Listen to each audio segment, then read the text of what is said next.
Good evening. I would like to call to order the regular meeting of the Newport News School Board for Tuesday, January 17th, 2023. On behalf of the members of the school board and Dr. Parker, I welcome each of you present this evening and those who are watching on TV and online. A quorum is present to transact the business of the school division. We will begin tonight's meeting with the invocation and pledge to the flag. Here to do the honors are two students from Ella Fitzgerald Middle School, Devon Sincere Handsome, I like that name, and Jasmine Jackson. First, Jasmine will come forward and provide the invocation, and then she will be followed by Devon, who will lead us in the pledge. So Jasmine, will you please come forward and tell us a little bit about yourself before you begin? Hi everybody, my name is Jasmine Jackson. I like dogs and I'm a part of gymnastics. I also love my baby cousin. Oh. Thank you. And your invocation? Good evening, members of the school board, Chairman Searles Law and Dr. Parker. My name is Jasmine Jackson. I am a 7th grade student at Ella Fitzgerald Middle School. I like listening to music and I like spending time with my family. I would like to share an excerpt from the poem entitled "In This Place" by Amanda Gorman. There's a poem in this place, a poem in America, a poet in every American, who rewrites this nation, who tells a story worthy of being told on this meadow of an earth. To breathe hope into a palimpsest of time, a poet in every American, who sings that our poem pen doesn't mean our poems end. There's a place where this poem dwells. It is here, it is now, in the yellow song of dawn's bell. Where we write an American lyric, we are just beginning to tell. Thank you. Thank you.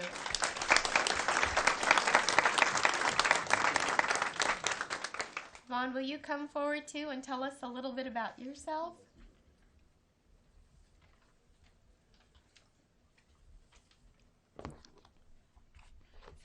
Good evening, members of the school board, Chairman Searles Law, and Dr. Parker. My name is Sincere Handsome. I am a 6th grade student at Ella Fitzgerald Middle School. I am a member of the Youth Development Committee and Anime Club. I like to read and draw in my spare time. I will now say the Pledge of Allegiance. Please stand for the Pledge of Allegiance. Thank you.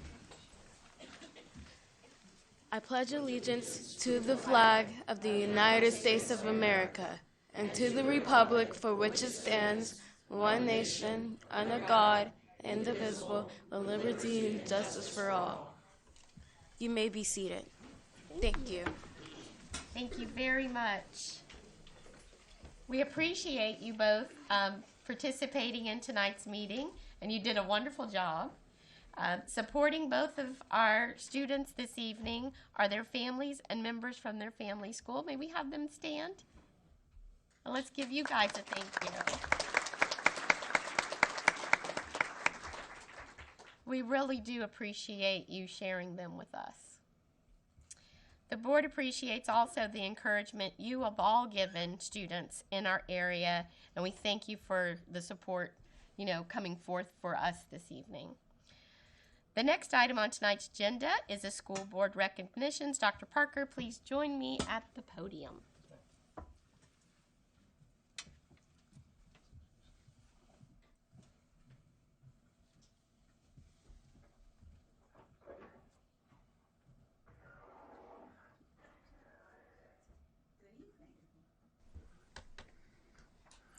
Tonight I have the honor of presenting this month's school board recognition.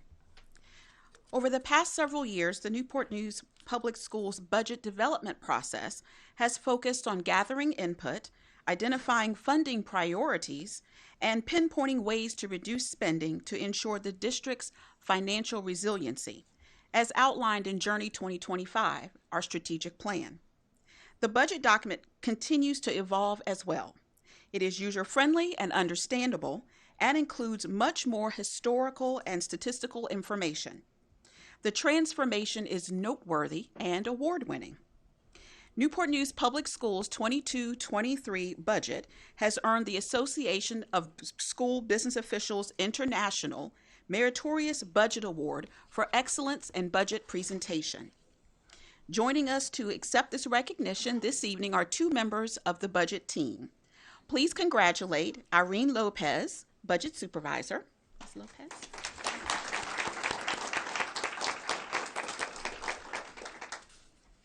And Casey Spencer, Senior Budget Analyst.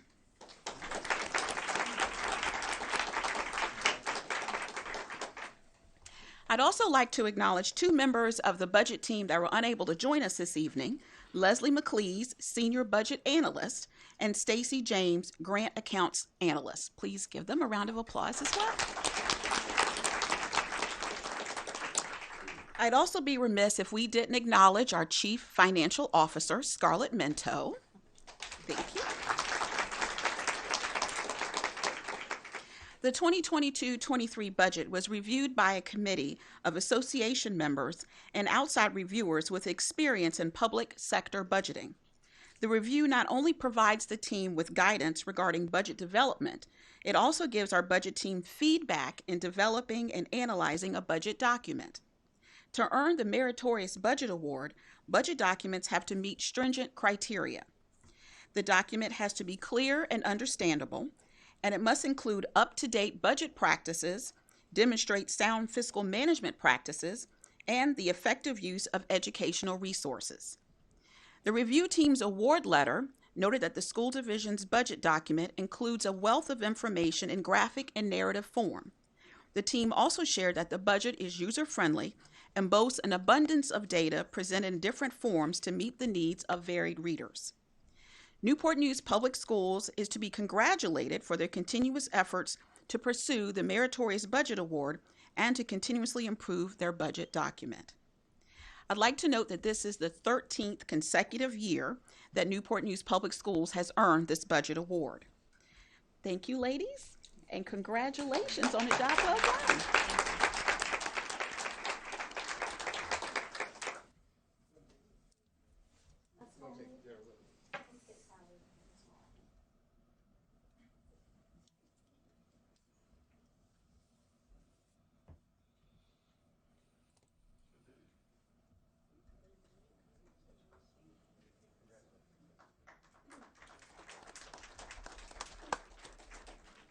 Again, congratulations to our budget team. That concludes our presentation for tonight. At this time, we're going to take about a 6-minute break so that our honorees and the young folks who did our invocation and pledge may leave if they choose to do so. During this time, our viewing audience will have an opportunity to view this month's School Board Spotlight. So we'll stand in recess for about 6 minutes. Thank you.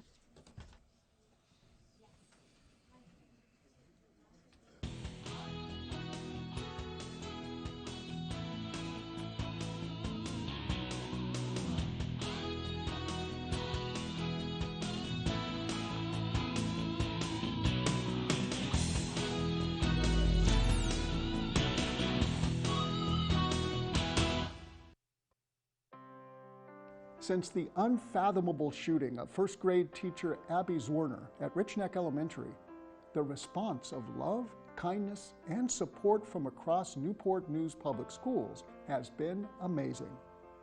During the weekend following the tragedy, schools, educators, and families across the peninsula and beyond blanketed social media sites with words of support and caring messages. Macintosh art teacher Tiffany Murchison drew a powerful image of Macintosh's Scotty mascot hugging a Rich Neck raccoon. Educators from Rich Neck's neighboring elementary schools, General Stanford, Greenwood, and Macintosh, took time to decorate the front of the school with positive quotes, hearts, and warm wishes, creating an inviting welcome when staff and students returned to the school. The teachers just wanted to do something to let Rich Neck know they are loved and in all of our thoughts. The following week, educators and students in Newport News and surrounding cities showed their unified support by dressing in green and black, Rich Neck's school colors. Some educators even had custom shirts designed declaring, "We are all Rich Neck strong."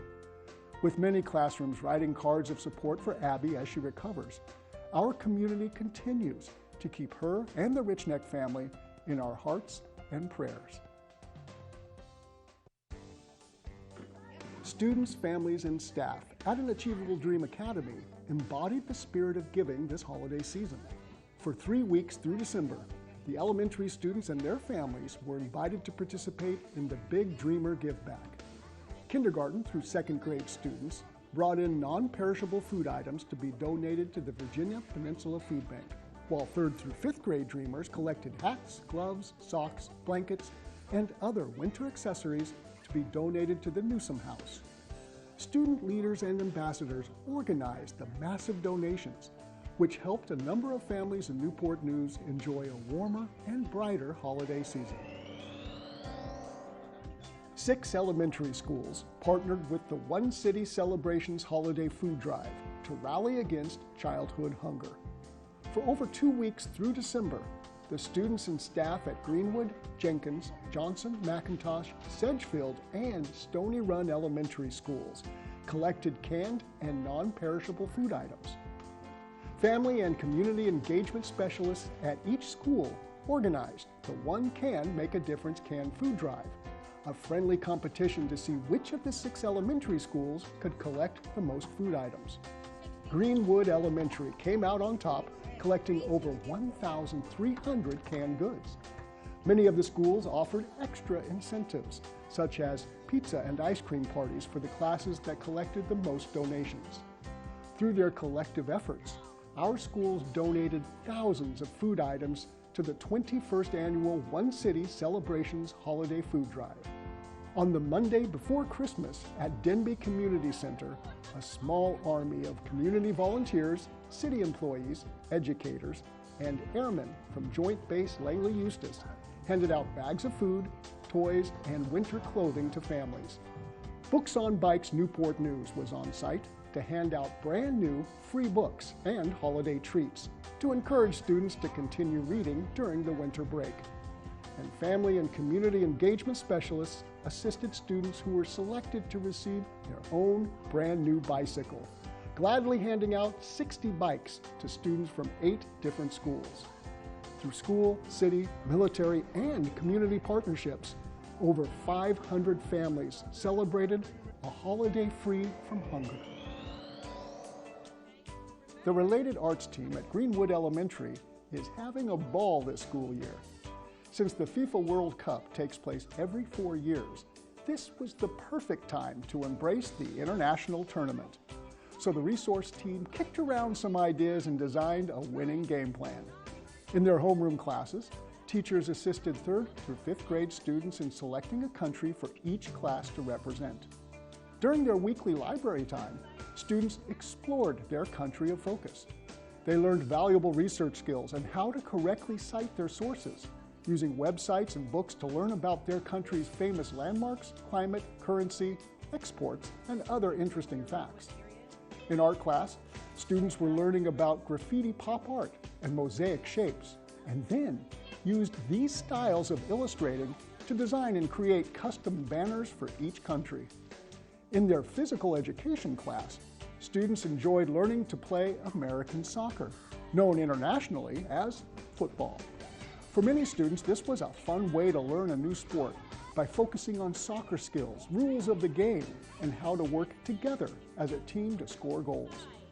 For the culminating event, each grade level held their own World Cup tournament on custom soccer fields behind Greenwood. Students enjoyed putting their new skills to the test in friendly competitions between each country, while some students helped cheer on their team from the sideline, holding the banners they made in art class and reciting cheers they rehearsed with their music teacher. Among the matches were some surprising upsets, with Serbia winning over Germany and powerhouse France falling to Uruguay. And unlike the real 2022 World Cup, Greenwood's Argentina did not host the trophy after losing to Brazil. Thanks to Greenwood's Related Arts teachers and their ability to create an engaging and cohesive learning experience around a timely global celebration, students at Greenwood gained appreciation for a new sport while learning about countries all around the world. At Palmer Elementary, related arts teachers are cooking up something special for 5th grade students. During each marking period, students earn points for good behavior in each of their related arts classes. By obtaining a set number of points, select 5th graders are then invited to an exciting food investigation. At the end of the first marking period in November, students were excited to combine crispy snacks with science exploration to defy the very laws of gravity. When planning the food investigation, the 5-person related arts team identifies specific science lessons 5th graders are currently learning to make the hands-on activity relevant and timely. To reinforce concepts of gravity and friction, 5th graders teamed up to tackle the Pringles Ring STEM Challenge. Using a container of curved Pringles chips, each team attempted to construct an engineering wonder while drawing on their own scientific knowledge in a fun and creative way. By supporting classroom instruction and reinforcing positive behaviors, the related arts team at Palmer is offering students some serious food for thought.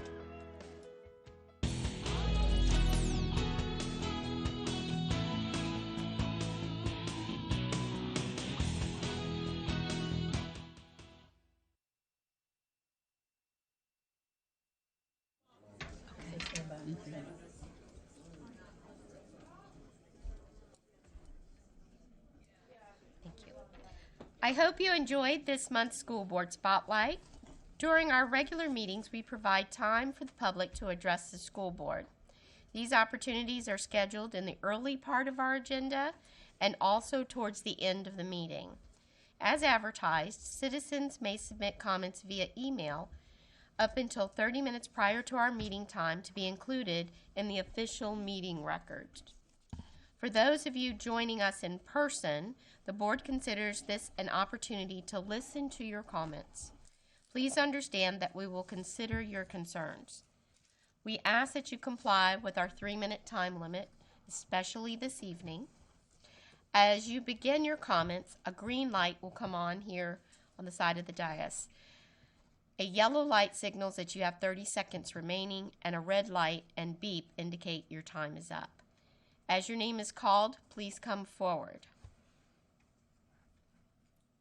First, I have Doug Marmon. Doug Marmon.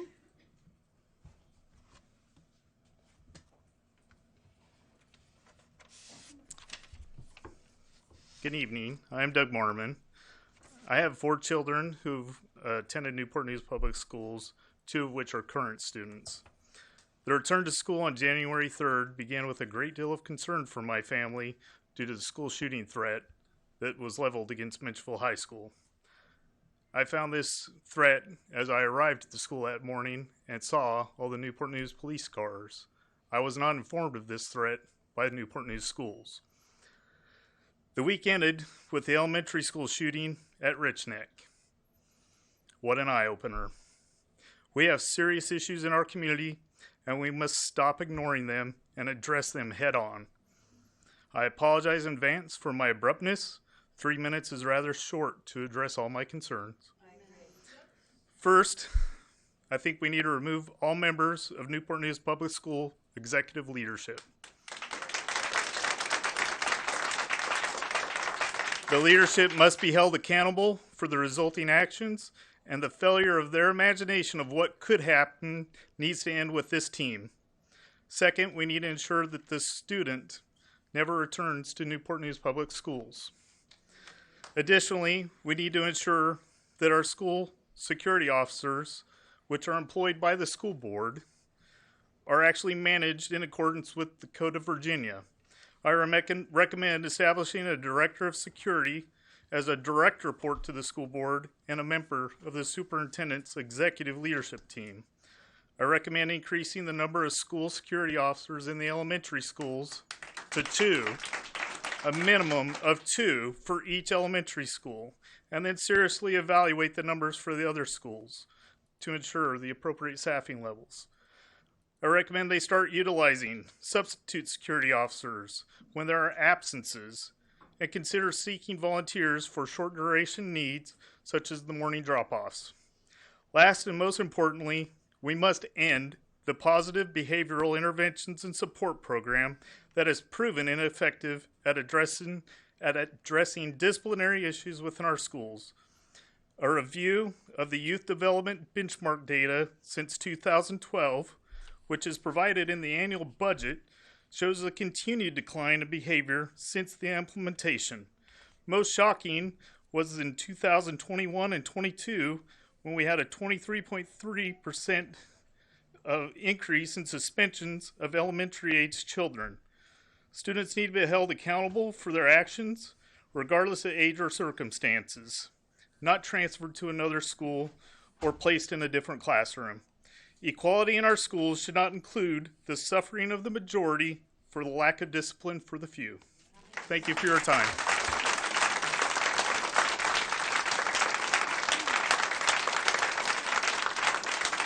Next card is from Kimberly Sladen.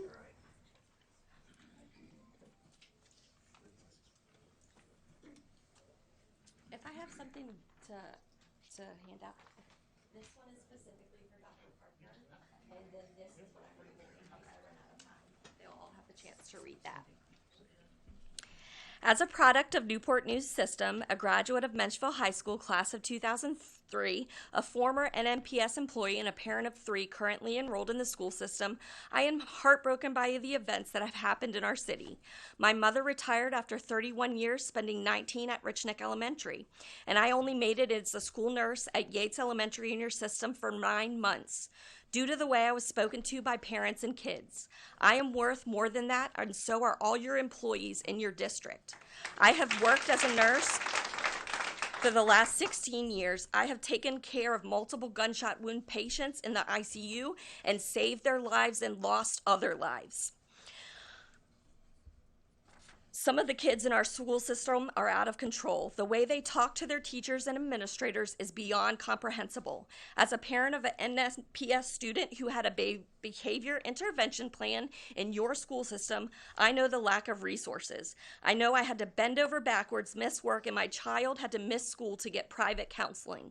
The school system lack of resources for his behavior issues because he was a smart child and his test scores were passing. He was needed in school to continue to receive state funding. I am ready to pull my kids out of this system that made me the person and nurse I am today. From Hydenwood to Gildersleeve to Menchville, those schools are not the same schools I attended in the 90s and 2000s. The buildings are the same, some of the teachers are the same, the students are not the same. We are not holding kids and parents accountable for their actions because we need funding from the state and federal government to teach our kids. I drop my kids off at school every day, and I wonder if they will be home when I come home for work. Do your employees feel safe and supported coming to work? I know many employees, and the collective answer is no. Your employees do not feel safe. How can you as a school board guarantee that every child walks through your doors feels safe? I not only care about my children, but all children in your system. I want behaviors held accountable. I want change. I don't want to have a family dinner where I talk about where my kids will hide in their school. I would rather be discussing archery practice or listening to the adventures of a 4th grade safety patrol.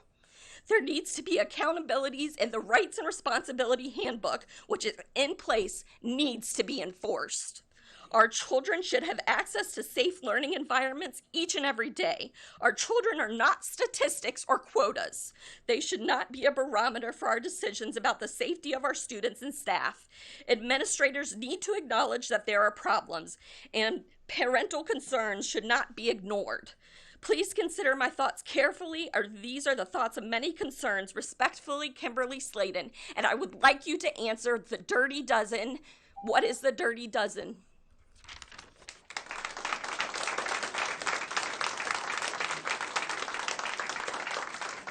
I'm going to call the next 3 comments in this order so that we can be prepared. I believe this is Michelle Nordine. And then next after that will be Charla Clark. And then third, Andrew Lavacek.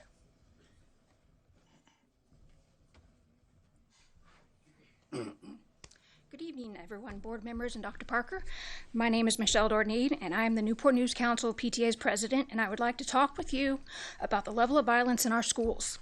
Speaking on behalf of the local PTAs in our schools, we appreciate the steps you have taken to address these issues by working to bring security measures to our schools. However, due to mental and emotional issues that have been exacerbated by the pandemic, the amount of violence in our schools has increased.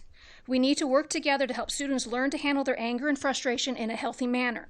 If our students do not receive this critical and needed help, our schools will continue to be a battlefield for both our teachers and our students. We need to have support staff that meets the national standard. The national standard for guidance counselor to student ratio is set at 1 guidance counselor for every 250 students. For school psychologists, 1 psychologist to every between 500 and 700 students. And for school social workers, the ratio is 1 to 250. Parental engagement is also critical for success. We need to encourage and allow parents to be involved in schools at all grade levels. Parental involvement is closely linked to better student behavior, higher academic achievement, and enhanced social skills. Even though all of our elementary and middle schools have shared family engagement specialists, we need to make sure that our parents feel welcome in our schools. We as a community need to develop a mental health plan and a plan to address school violence and share it with the entire Newport News Public Schools community. We as a community need to develop comprehensive restorative practices to handle disruptive behavior in our schools to encourage positive behavior, a sense of school community, and accountability for our students to be citizen ready. We as a community need to trust and respect our teachers. Since each school is unique, these solutions must be tailored to their specific needs. National PTA's position on school safety is this, quote, "School safety is a critical priority for all parents, educators, students, and community members that cannot be taken for granted. Students and educators have a right to attend schools that are safe and conducive to learning and achievement," end quote. I will also add, our teachers and staff have a right to attend schools that are safe and conducive to their ability to do their job without worry of physical or verbal assaults. We want to support you as a PTA at every school that we have and as a community. Please let us know how we can support you. Thank you. Thank you. Charlotte Clark.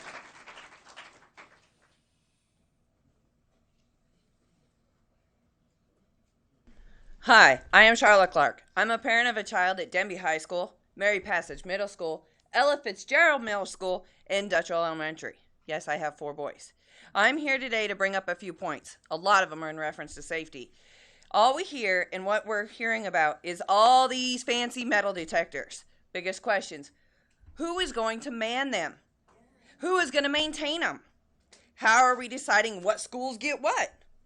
What happens if a student sets off a detector? Who's searching them? And are the students going to be held accountable for what they're bringing into the schools that are considered illegal? How are you going to let the students and the staff and the parents know what these metal detectors are about? Because we've heard, that's all we hear, we're bringing metal detectors in. Well, what's going to happen? As it is for the safety of our children, part of it is trusting when the teachers have an issue and they can actually see the concerns are taken care of. Many teachers of NMPS have been with NMPS for quite some time, and they know when to report an issue, and I would hope that the admin here in this building would actually trust them. Get the parents involved. In the past, I've been asked to join many different committees with the school board or helping NMPS schools, and I have yet to be asked, and I want to help. Parents are going to have to be more involved with their children's education to help curb these behavior issues, so get them involved. The schools need to communicate more with the parents on things going on, activities coming up, having town halls for parents to attend to maybe curb these behavior issues and help out. Once kids get into middle school, we get some notifications. High school, we get some. But, they put them on the morning announcements for the kids to listen to. The kids don't care. It's the parents that care. Let the parents know what are going on. Students laugh or giggle when they get wrote up because they know there's no consequences. It's a behavior form. Whoop! I'll sign it and go about my way. As they feel that nothing really happens from the the disrespect, the code of conduct, the dress code, or even attendance, especially substitute teachers, as they don't think they're serious. They're a laughing joke when a substitute comes in, then the teachers have to deal with it the next day. We have a Rights and Responsibility Handbook. Hold the students and families accountable. Yes, every child deserves an education, but the staff needs to feel safe and trusted, and the students need to feel safe to attend school, go to the restrooms, and be able to learn. Parents have to parent, and I know everybody wants to blame somebody, and they're going to blame the teachers. Yes, there's going to be bad apples, but that's on the admin to fix. But if it's a student, obviously there's an issue, and that needs to be addressed. Stop hiding safety issues at the school and report and make reports accessible for the parents to know what is actually going on. Thank you, you. Ms. Clark. Andrew Lavacek.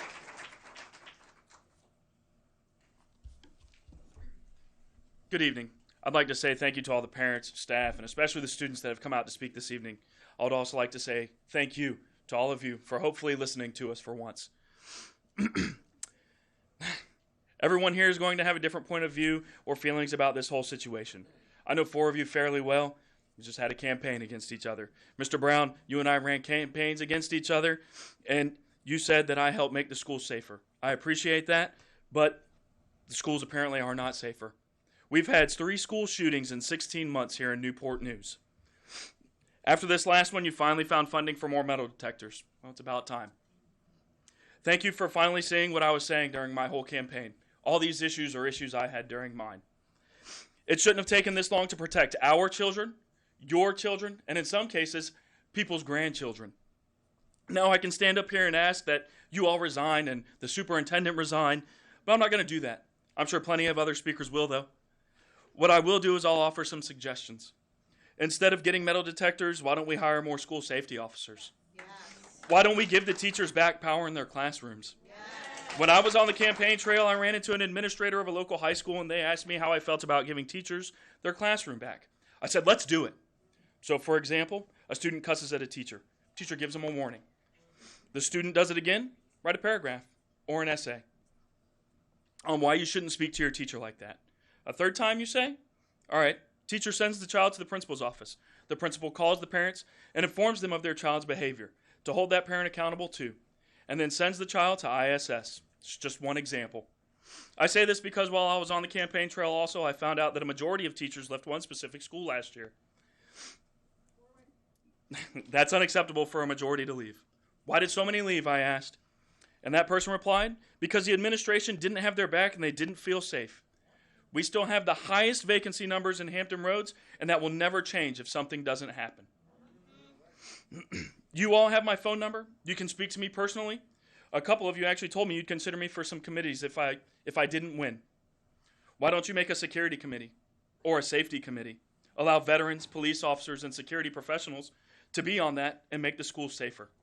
These are just a few suggestions to help with what has been going on in the schools here. My campaign was about safety, students, and parents.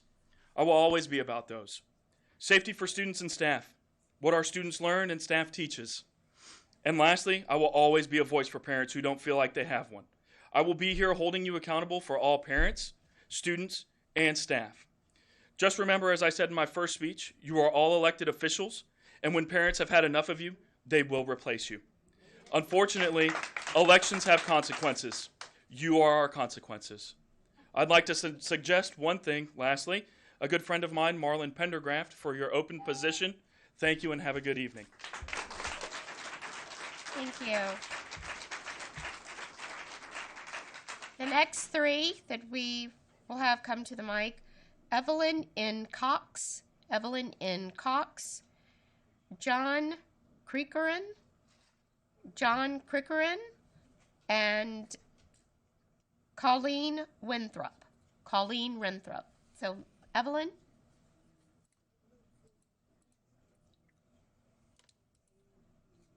Okay, we'll move on to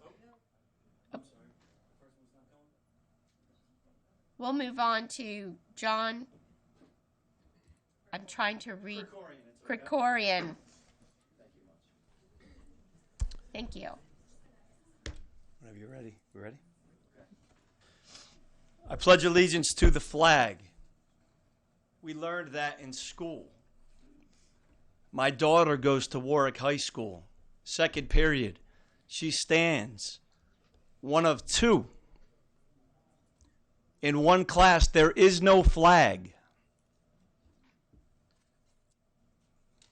Like the 3 shootings, these are symptoms. Under this administration, learning standards have plummeted. Accountability has been eradicated. Teachers and staff are leaving Newport News in droves. To make matters worse, after each incident, communication is slow, if at all, misleading, and the response feels more like window dressing. Metal detectors with no plan. They've been at Warwick High School for years. They are not used. My fear tonight is that all of these people and all of our words will not be heard by this board, as has been the case for 18 months at least. So I propose real change and action as parents.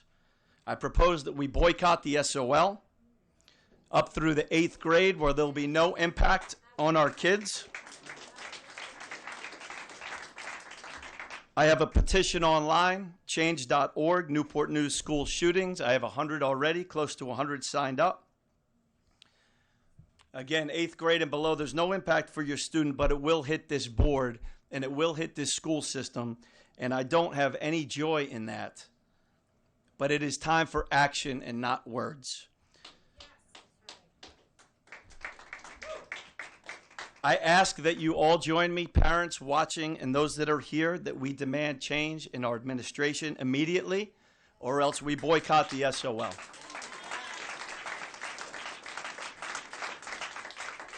This is not personal. I take no joy. Okay? But to this board, enough is enough. What will it take? I pray it is not a 4th shooting, because that blood will be on your hands.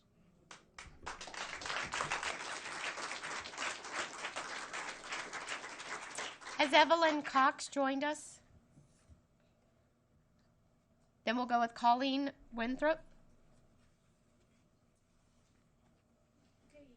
My name is Evelyn Cox. I'm a parent to 2 6th graders, which attend Glendersleeve Middle School, and a 3rd grader that attends Saunders Elementary School. I myself am a product of Newport News, class of 1993 from Minchville High School. Our teachers in these schools need to be supported by their admin at school level.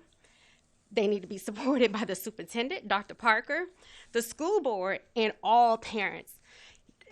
I've been in schools, my youngest school, where these kids are talking any old kind of way to these adults with no kind of respect whatsoever. And y'all couldn't even pay me to volunteer in these schools with the way these kids talk to teachers and school staff. But with that being said, I support and always have supported the teachers that my 3 daughters have had in the past and currently. I work with teachers if my children are being disrespectful or talk back or academically or whatever the case may be.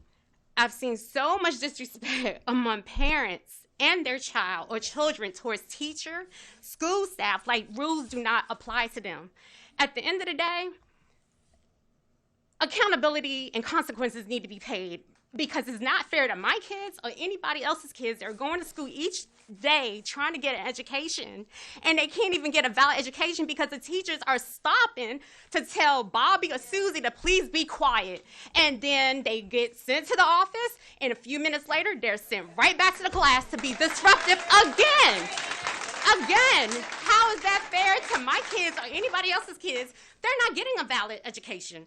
And it's sad because it hurts my heart. I went through Minchville. I mean, if you were disruptive, cussed the teacher out, you were suspended for 3 days.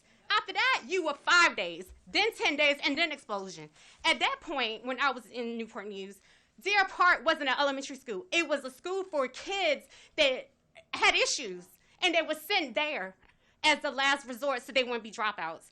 But after all, students need to start being held accountable for their bad behavior, because my third grader is coming home now being disrespectful. And my husband and I do not tolerate disrespect in no shape, form, or fashion.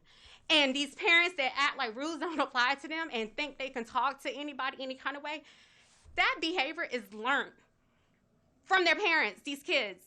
And it's not fair. It's not fair. And y'all put so much emphasis on SOLs. Y'all need to put more emphasis on suspension, because it's not working. Whatever kind of in-school suspension y'all doing, that is not working at this level right now. Thank you for allowing me to speak tonight, but thank you.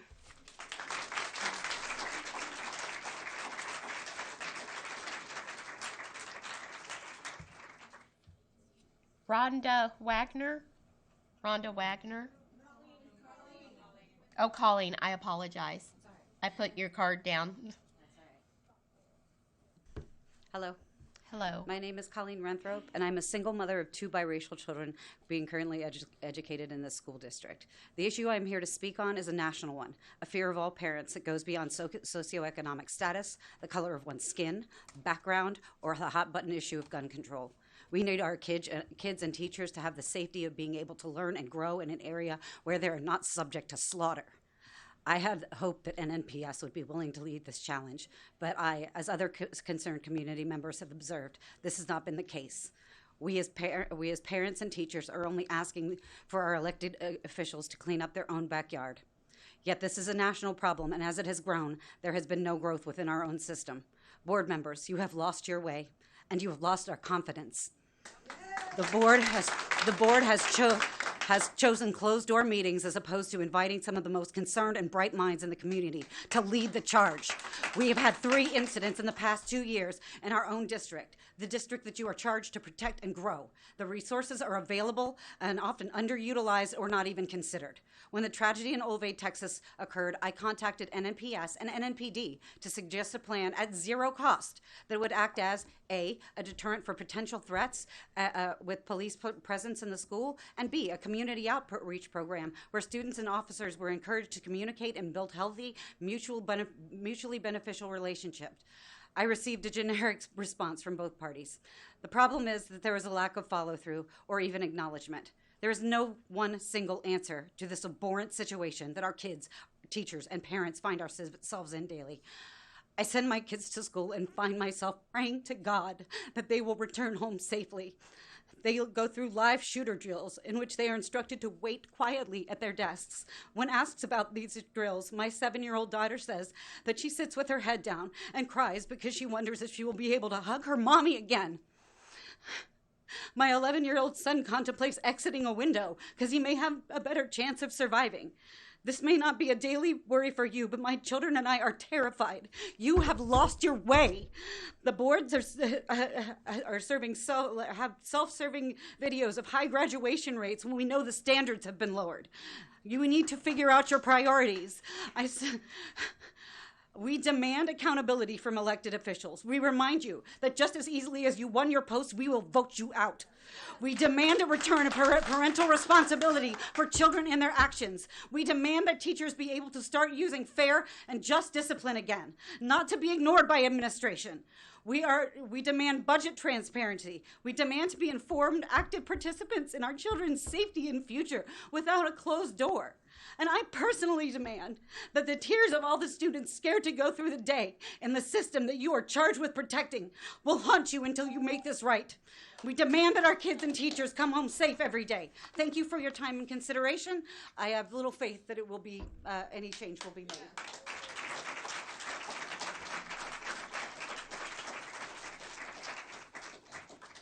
Rhonda Wagner. Rhonda Wagner.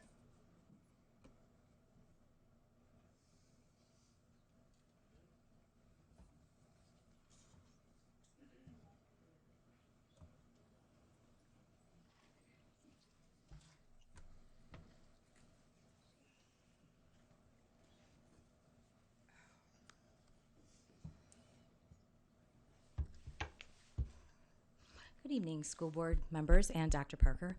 Although we have worked together in another capacity, tonight I am here as an employee and as a parent.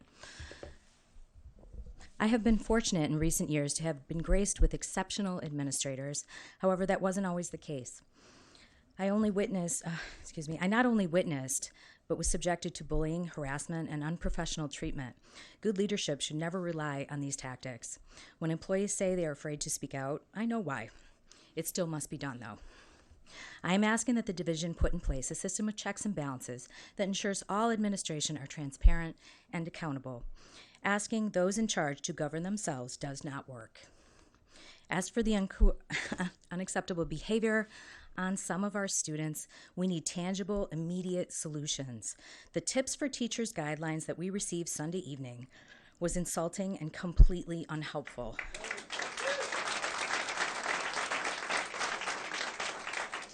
We owe our students who show up ready to learn far better than they are receiving. It may be time to look at the least restrictive environment for all of our students to better determine what environment is best for them. When a student is throwing chairs, the classroom may not be the best place for them either. I know that in the coming weeks, you will have many opportunities to make effective changes. I simply ask that you consider what is best for our students and for our staff. Both groups are crucial. Thank you for your time. Thank you. So we have hit the 30-minute mark for comments. I will take care of that. Thank you so much. I'd like to get a motion from a member of the board to extend that amount. Madam Chair, I make a motion to extend public comment by an additional minutes. Okay. Second. 30. We'll do an additional 30 right now. My motion, okay, so my motion was for 15 minutes. He's Okay. withdrawing. You withdrawing? All right, my motion was for 15 minutes. Okay. He's withdrawing. What do you want to do? I was asking the board for a motion. Let's get a second, and then we can. But what motion, Madam Chairman, was it 30 minutes or? 30 minutes. All right. A motion for 30 minutes. We Madam- have 41 cards. We're planning to go through each and every card this evening. We just have to do our motions properly based on the posted agenda that we have for our board meeting. So we will listen to you tonight. We appreciate you being here. Okay. Madam Chairman, I would like to make a motion to extend the public comments to 30 minutes. Okay. I'll second that motion. Thank you. Any discussion? Please call the roll. What I heard is, so Mr. Brown, you don't have a motion on the floor for 15 Correct, my minutes. motion was not seconded. Okay. All right. Dr. Best? 4. Mr. Brown? 4. Mr. Harris? 4. Mr. Hunter? 4. Ms. Amon? 4. Mrs. Searles Law? 4. Motion carries 6-0. Okay, thank you. The next 3 cards that I have, William Finker, Sarah Marchese. I hope I'm not butchering these names. Okay, Marchese, Sarah Marchese, and then Helen Leonard.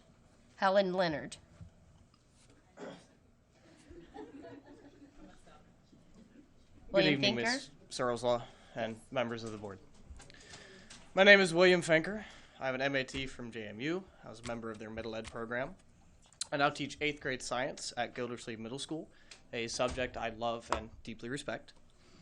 One topic I spend a lot of time on with my students is constants. In a scientific experiment, a constant is something that is always kept the same, so that whatever the experiment is truly measuring is not muddied by other variables.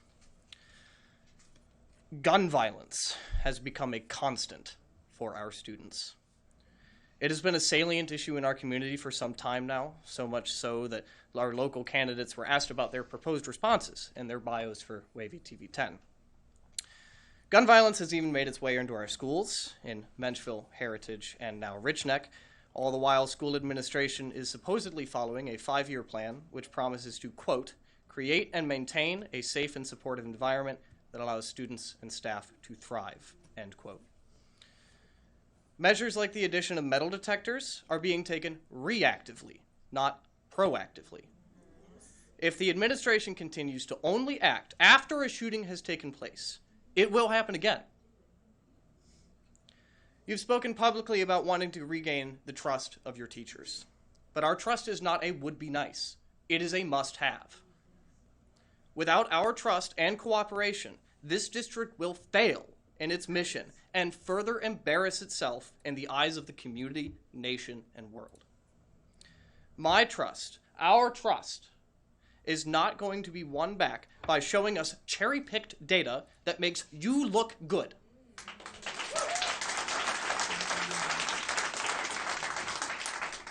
Many of the goals in your 5-year plan cannot realistically be quantified. Attempting to do so obfuscates the reality of our situation. Our students do not feel safe at school. Our students do not have an environment which encourages learning. Our students aren't even fed meals which support their health and positive mindset. Our students are not comfortable discussing their emotions in large group settings or by watching a simple video that looks like it was designed for kindergartners. Our students view school as an obstacle, not a place of growth. And our students do not wonder if there will be another school shooting. They wonder when and where the next shooting will be. Thank you for your time.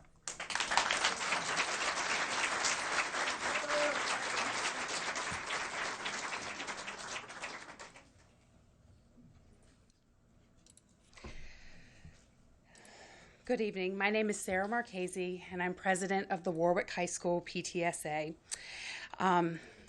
The other board members present with me tonight are Jamie Cox, Camilla Deller, and Ford McFall. Like you and our Newport News community, we are saddened and distraught by the shooting at Rich Neck Elementary on January 6th. With 3 shootings in just over a year, it is unacceptable that this is becoming a regular occurrence in our district. We were encouraged to see the Newport News Police, the school board, and other city departments come together to investigate this most recent shooting incident. Dr. Parker stated at the press conference that the school division would also conduct an internal investigation. At all levels of Newport News Public Schools, trust has been lost. One of the steps to returning that trust would be an outside investigation. We are asking for an outside, impartial party to do this investigation. Dr. Ransom gave a student discipline update at the November 2022 school board meeting here in this room. And the district has made strides to keep students with discipline issues in the class so that instructional time is not lost for them. However, I have to ask, are we sacrificing the instructional time of the rest of the class when a student is disruptive or violent and they are not removed? Ransom shared that in the 2021-22 school year, fewer students were being referred. We are concerned that this has become a more common practice for teachers to be left with the burden of handling discipline alone. Yes. We ask for a complete review by all of the policies and procedures for handling discipline issues within our schools, for an outside and impartial party to investigate the student and discipline office, and for the findings of that investigation to be shared with families and the school board so that we can have best practices put in place moving forward. Currently, Warwick High School is an open campus. The board announced plans to purchase 90 metal detectors for all schools in the district. At Warwick, the main building cannot be the only building secured. The entire campus, including the main building, the detached buildings, and the learning cottages, must be secured as a whole. Warwick requires that students leave and return to the main building throughout the day, much like Heritage.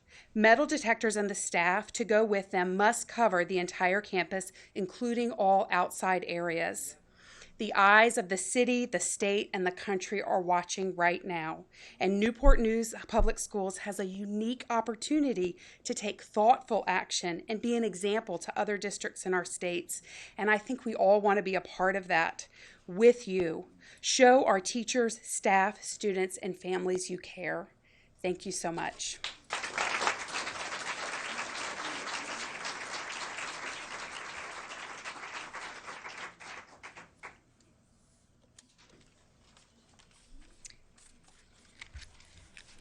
Members of the school board, Chairman Searles Law, and Dr. Parker. I am Helen Leinard. I'm a parent of a high school student and 2 middle schoolers. The problem that we're facing is at heart a community problem, not a school problem only. Addressing this problem only on a school level does not solve the problem of shootings of children outside of school hours and premises. This is a community problem that has overflowed to the schools. The root and answers lie beyond schools. It includes schools, certainly. But like so many problems in our society, we cannot require teachers and administrators to solve problems that we need to address ourselves as well. A gut reaction, like firing the superintendent, might lead us to feel like our work is done, when in fact this complex problem requires a complex and thoughtful solution. If we retain the leadership, we can hold them accountable for the failings of the last few years. Termination will remain an option, but it makes the possibility of change more challenging in that it requires someone else to step in and learn the rhythms, politics, and relationships of the job. The hole in leadership will take time to fill, and the responsibility in filling that hole will fall to the same people who hired the current leadership. We need to assess this situation, either with a community advisory committee or an outside consultant, and then take appropriate action. That may include a change in administration. But assessment of the best course should be taken before action is taken.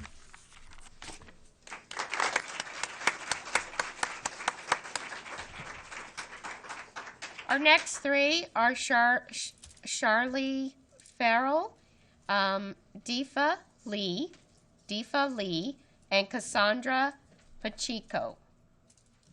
Cassandra Pacheco, I think this is.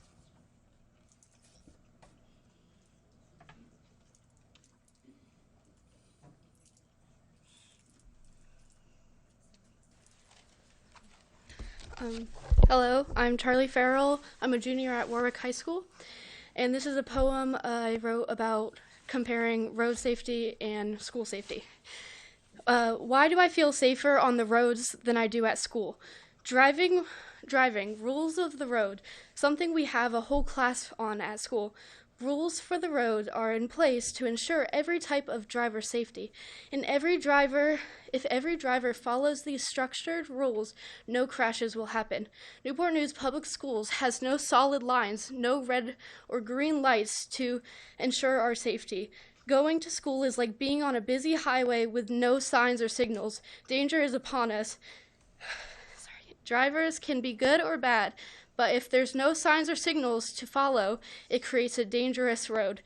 You are driving recklessly right now.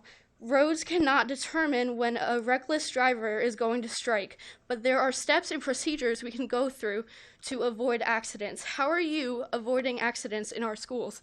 There are no metal detectors to ensure drivers are not able to use road rage.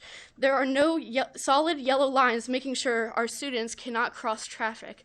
Newport News Public Schools is allowing any reckless driver to cross our school campus and cause an accident, putting pain and fear on all of us safe drivers. Because of the lack of safety procedures, students do not feel safe driving on your roads. I cannot switch lanes if someone is speeding up behind me without an officer to stop them. Where is our officer? I will not go behind the wheel if I do not feel the conditions of the roads are not safe. Why are the roads always slippery at school? No one can stop reckless drivers from doing what they want, but you can put speed limits so they know their consequences. In school, there are no speed limits or speed bumps to prevent reckless students from continuing harm. What is it going to take for Newport News Public Schools to start protecting their drivers and pulling over the ones who are a threat to us? 3 crashes in your roads and there's still no speed bumps to stop reckless drivers. The difference is these are lives at stakes, and families want road construction to start. A traffic cone won't do anymore.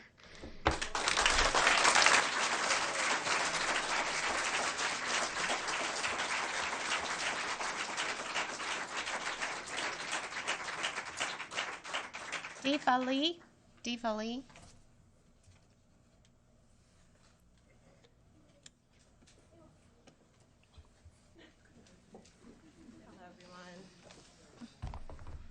Hello. This is my daughter Mila. I'm a Newport News educator of 8 years, and I'm also a mother of a Newport News student, and I'm proud to be both. Although concerned, proud. Given the current events, I appreciate your swift action to ensure all of our safety by including a plan for metal detectors and clear backpacks. I appreciate that Newport News is trying to act reactively, but I'm also just as much concerned that this is a reactive approach. We are far past due an analysis of the root cause of all of this and what is going on in our communities and what is the lack that we have not addressed. I'm also concerned about the fact that referrals are so closely tied to accreditation, and this puts educators and office staff or administrators in a tough position. They're stuck between a rock and a hard place. They want to represent their school well and be able to show numbers that are representative of their community, but also they are penalized for referral numbers that are high.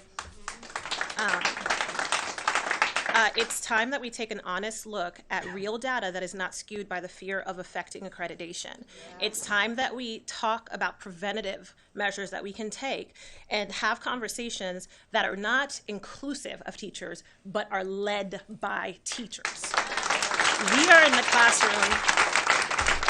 We are in the classroom every day. We see what is happening. A lot of these things do not make front page news. We see students being assaulted. We see teachers being assaulted on a daily. And these are things that may not even reach your gaze, but we see it, we experience it every day. My daughter sometimes goes to the restroom, and the highlight of her day, when I ask her at the end of the day, hey, how was your day? She can't even speak on what she learned, but she can tell you that she was unable to go to the restroom because there was a fight in the hallway. Do we hear about it? No. Are those students reprimanded? No. And that's not okay. That's just not okay. And for it to be the norm really is just, it's baffling. It's truly baffling. We stand proud every morning and we pledge allegiance to the flag. But what are our government officials doing for us? What are y'all doing for us? What are y'all doing for our future? Now, I have to say that I'm proposing a solution. I would love to see a focus group put together for Newport News Public Schools that would include teachers and teachers alone, that would guide the conversation. I would also like to see that consequences find their way back in Newport News Public Schools. We have really failed our students under the guise of grace, under the guise of showing grace. And this grace has turned into enabling. We have failed our students. We have failed to prepare them to be college, career, and citizen ready. We have failed.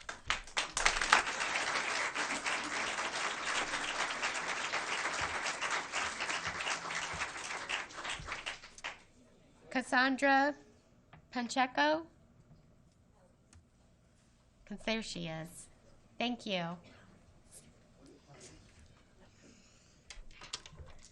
Hello, my name is Cassandra Pacheco, and this is my third year teaching at the elementary level within our community.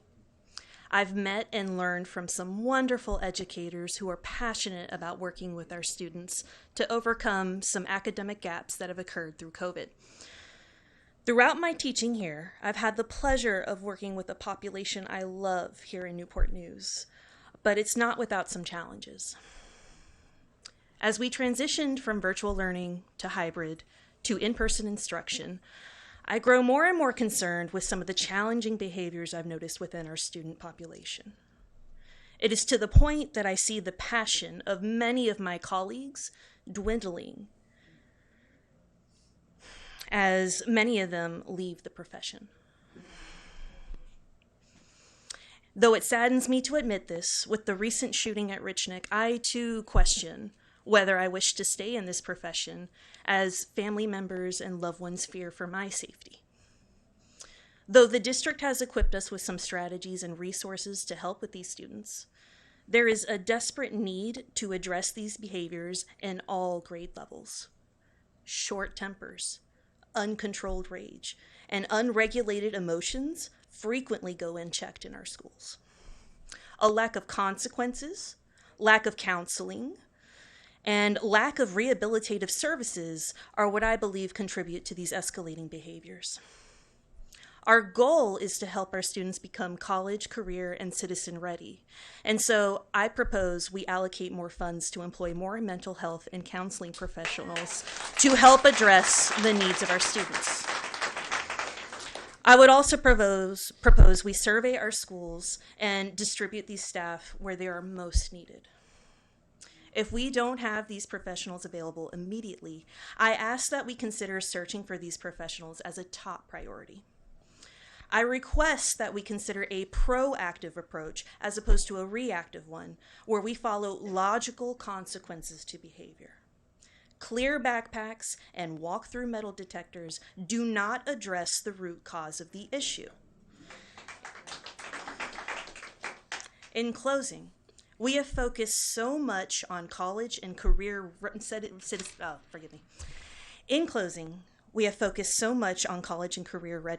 that we have neglected the citizen aspect of our motto. I thank you for granting me the time and the opportunity to speak here. Thank you.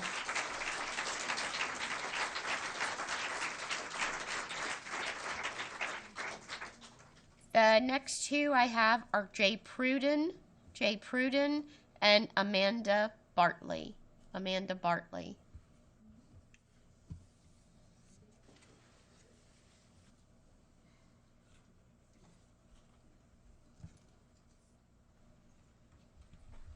Good evening. I guess you can hear me. My name is Jay Pruden. I come before you because I'm trying to give you a little bit of timeline here. I ran for school board back in 2018. And the reason I ran for school board was because I was concerned about Newport News Public Schools' performance. And the second issue I was concerned about is having a teacher-centric procedure versus an administrative-centric procedures.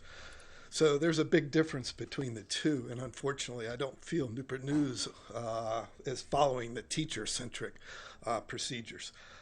But I look upon 2018 and I look forward to 2023, and I know that a lot of you up here ran on a safety platform, okay, Safe Schools. That was 2018. It was also the time that the new superintendent was coming on board. So we've gone through 5 years, and I'm sitting here saying to myself, I'm not seeing much change on the performance of Newport News Public Schools over the last 5 years. And I've seen a degradation of the safety issues from Newport News, especially in the last 2 years. And I know some of this is COVID related. So I look at this, and the only way that I see that subtle or changes is going to have to take place in this scenario is I believe that you're going to need a change in leadership.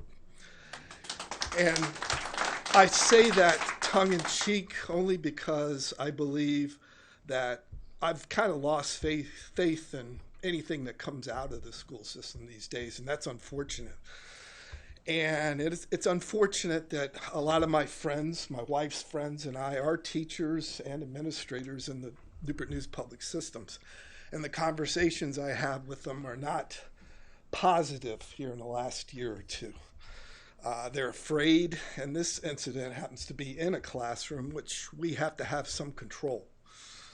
So I know the previous speakers talked about community, and this is a community issues. But I don't think we have the leadership to even combine school and community together to solve this. And you hear a lot of stories. I think there's a lot of solutions. But I believe it requires a different leadership style than what we have here in Newport News. And I hope you have the moxie to make this decision. I really do. Because you can't change the past. You can only impact the future. So the only way I can see you impacting the future in a positive way is we need to change the leadership. Thank you.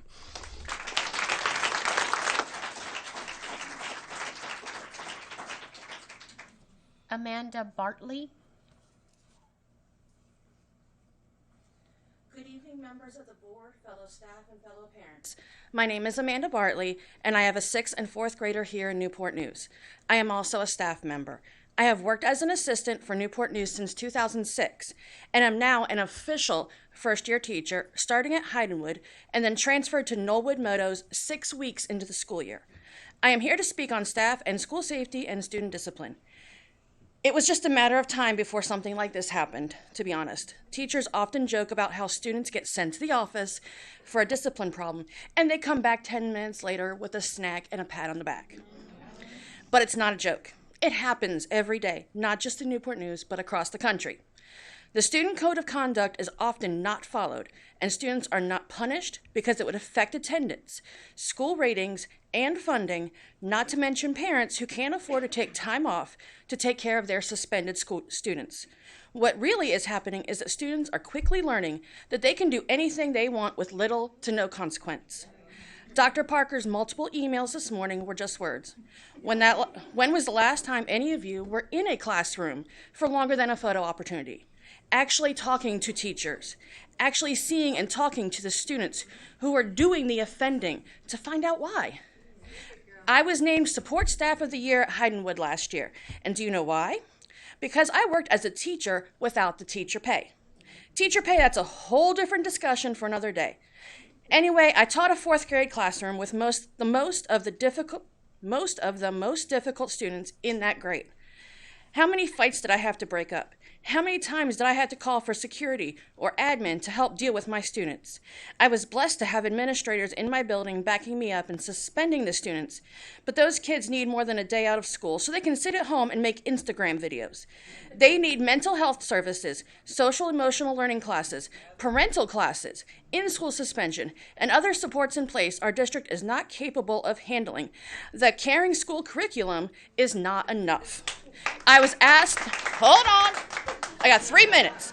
I was asked last night how many school psychologists we have at Newport News. I'm not sure, but the website says each psychologist has at least 2 to 3 schools on their caseload. And their workload is filled with SSTs and IEPs. They don't have time to do anything else. And one guidance counselor for 300 students at an elementary school is ludicrous. There are things that can be done, but are we as a city and school district and a society ready to make those changes? Metal detectors are just a Band-Aid for a much bigger wound, one that we are not ready to care for. The next step is wound cleaning, which includes the immediate removal of our current superintendent. I love the city of Newport News. I love these students like they're my own, but I do not want to die for them. Thank you.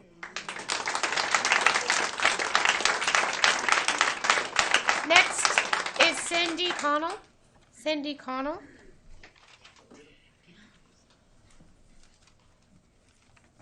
Good evening. My name is Cindy Connell. I'm currently an 8th grade teacher at Gildersleeve Middle School. I've been teaching for over 20 years, and both of my children also attend Newport News Public Schools. The thing that most stuck out to me from the school board's press conference last week was Ms. Searleslaw's admission that the board has lost the trust of the community it serves. Unfortunately, I agree with that statement, both as a teacher and a parent. This trust was further broken this morning by the expansive email that Dr. Parker sent to every employee in NNPS. It starts off by listing all of the times staff have been asked for input regarding school safety. It then lists 8 changes that have been made based upon that input. Section 3 then lists resources that NNPS has added in reference to safety, followed by an analysis of discipline data. The data analysis includes information such as, quote, a comparison of the 2019-2020 and 2020-2021 school years indicated that the number of discipline incidents and student infractions across the school division declined by 40%.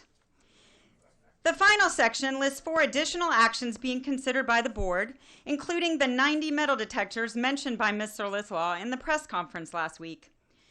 The subtext of this email, to me at least, was, we asked you what needed to be done, and we did those things. And look, it's working. Discipline incidents are down by 40%. Ask any teacher in this school division why discipline incidents declined, and I have a feeling the response will be the same. Infraction numbers are down because incidents are not always officially reported. Not 5 minutes ago, a teacher told me that in her building in NNPS, they are no longer allowed to even input discipline infractions into Synergy. The message we are being given is that suspensions count against us for accreditation, and our big push is keeping students in classrooms so they can learn. In these extreme instances, they aren't learning and neither are their classmates. And yes, you have asked for teacher input numerous times. However, many teachers don't feel comfortable sharing their honest feelings about these issues for fear of retaliation. This is not the climate we want in our school system. Meaningful change will never happen if this continues. Thank you for your time.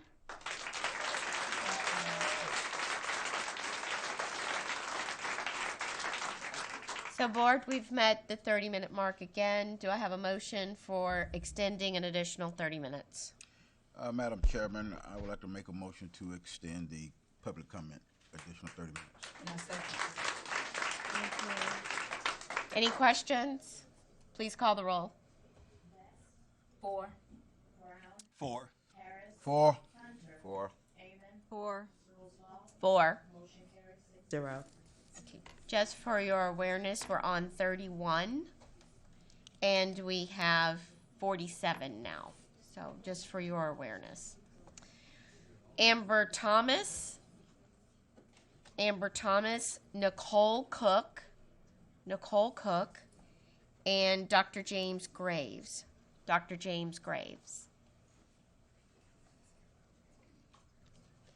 Good evening. My name is Amber Thomas. I was a school psychologist in Newport News for 10 years, and I am the parent of 2 elementary school children that attend Newport News schools. I'm addressing the board tonight because I feel the safety measures being put in place following the shooting are insufficient. We know that there are procedures in place to address student misconduct. However, we take issue with the execution of those procedures, as well as with a culture that minimizes or dismisses the concerns of school staff. Not just about student misconduct, but also about administrator misconduct or negligence. The superintendent's safety update references a planning survey that less than 25% of school staff completed. In that survey, 40% of respondents indicated that school administrators do not address negative school behaviors, and 31% did not believe that school administrators work to maintain a safe learning environment. That's concerning. It's unfortunate that the city and NMPS are spending large sums of taxpayer dollars on metal detectors for all schools in response to a situation that was completely preventable. If the red flags had been taken seriously and proper procedures clearly communicated and followed. I have worked with some amazing administrators in Newport News, but I've also worked with some leaders who have bred a toxic environment for staff and students. Administrators who fail to support their staff, create a positive school climate, and follow proper procedures when incidents of student misconduct occur are passed along from one school to the next, and the problems migrate. The board and the public should also be aware that we can be doing more to assist in the prevention of these types of tragedies. Each school needs a threat assessment team that meets regularly and includes school-based mental health professionals, an administrator, and a school resource officer that work collaboratively to properly determine the severity of a threat and the steps that need to be taken to prevent violence. NMPS needs clearly written procedures on recognizing and identifying student threats of violence and self-harm, and annual staff training that is consistent among departments. Ultimately, the district should work toward hiring and retaining more school-based mental health professionals. When employed, I served close to 3,000 students. In the interim, the district should contract with local community agencies or telehealth professionals who are able to provide in-depth threat assessments and follow-up services in a timely fashion. I urge the school board and the district to put just as swift and serious an emphasis on fixing issues with threat assessment and with climate and culture as they did with securing metal detectors. In addition to streamlining threat assessment, the district should coordinate an independent audit of the systemic failures that contributed to the 3 shootings. In addition, the process by which staff make formal complaints of administrator and supervisor misconduct should be revised, clearly communicated to all staff, and consistently followed. Thank you. Thank you.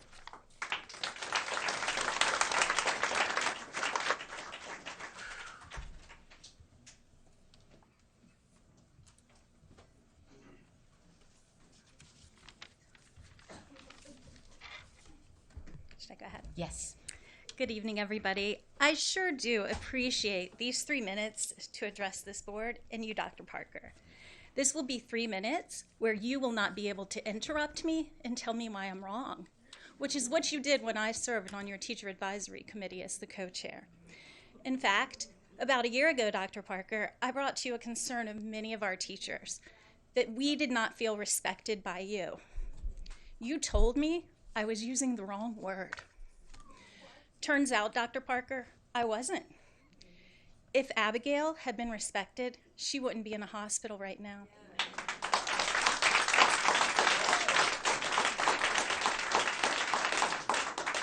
If the heritage teachers had been respected, 2 students would not have been injured last year. Respecting your building level staff and bus drivers would cost nothing. It would cost you absolutely nothing. Unfortunately, we have a culture where this is not happening. If we were respected by Dr. Parker, I guarantee the students would also respect us. We are professionals. We should be treated as such. More than anyone else, we can identify the students who are just a little bit needing help and those who are real dangers. Yet again and again, we are not listened to. This does show a lack of respect. We feel as if we do not matter. Rules are changed on us in the middle of the year. Last year with the 50s, which again, Dr. Parker, you told me did not come from your office, but every school in the district was doing it. This year, we changed the rules on the attendance policy. Middle of a semester shows no respect for anyone in this division. Not respecting your teachers, bus drivers, cafeteria staff, and custodians is one thing, but you're not respecting our students. They deserve better. I've listened to you refer to 2 school shootings. There were 3. I was at the one at Minchville, and never again do I want to hear the wails of a father as he comes up and sees his dead son in a parking lot. I respect justice enough to remember him daily. Every day, in every one of our schools, teachers, students, and other staff members are being hurt. Every day, they're hit, they're bitten, they're beaten, and they're allowed to stay so that our numbers look good. And this reflects directly on Dr. Parker. I'm starting to think that the only person you respect is you. During our meetings last year, you will recall that you like to remind us that everyone in Newport News Public Schools works at your discretion, and you can move them whenever you like. This was about school safety officers, if you recall, and we were complaining because they were being moved around. You said that about 4 times. I took meticulous notes. Well, Dr. Parker, you work at the discretion of this board, and this board works at the discretion of the voters. Please respect your faculty and staff.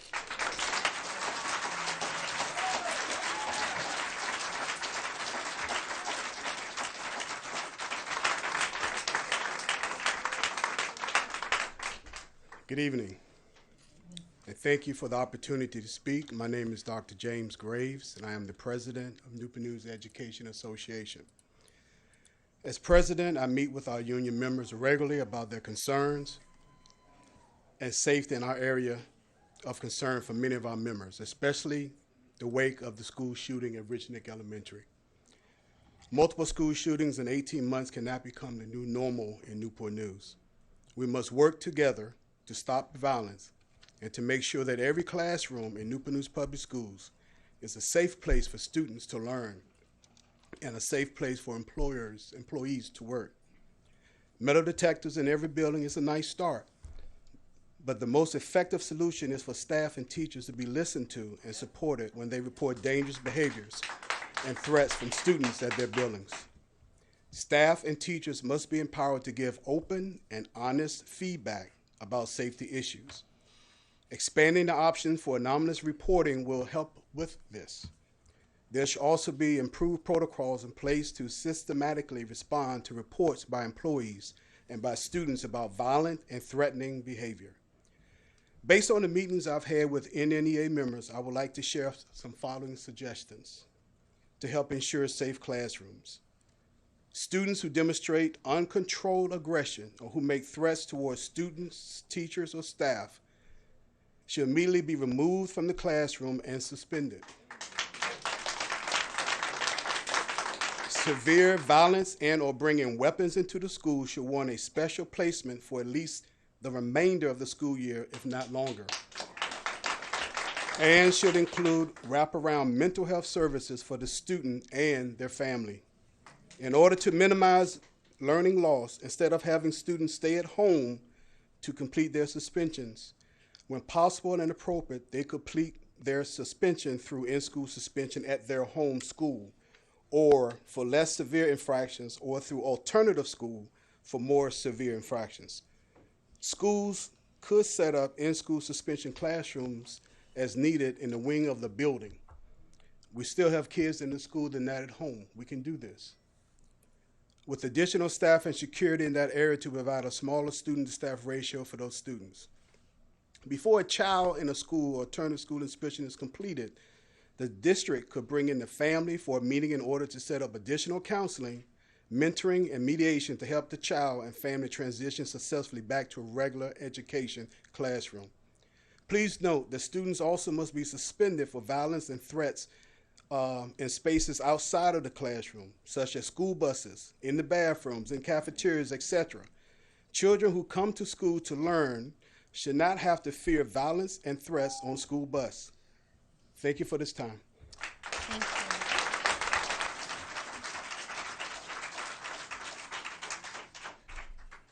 Cameron Bertrand. Megan from Newport News.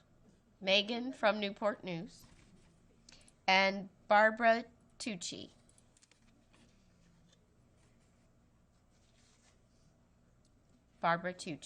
So the first one is Cameron Bertrand.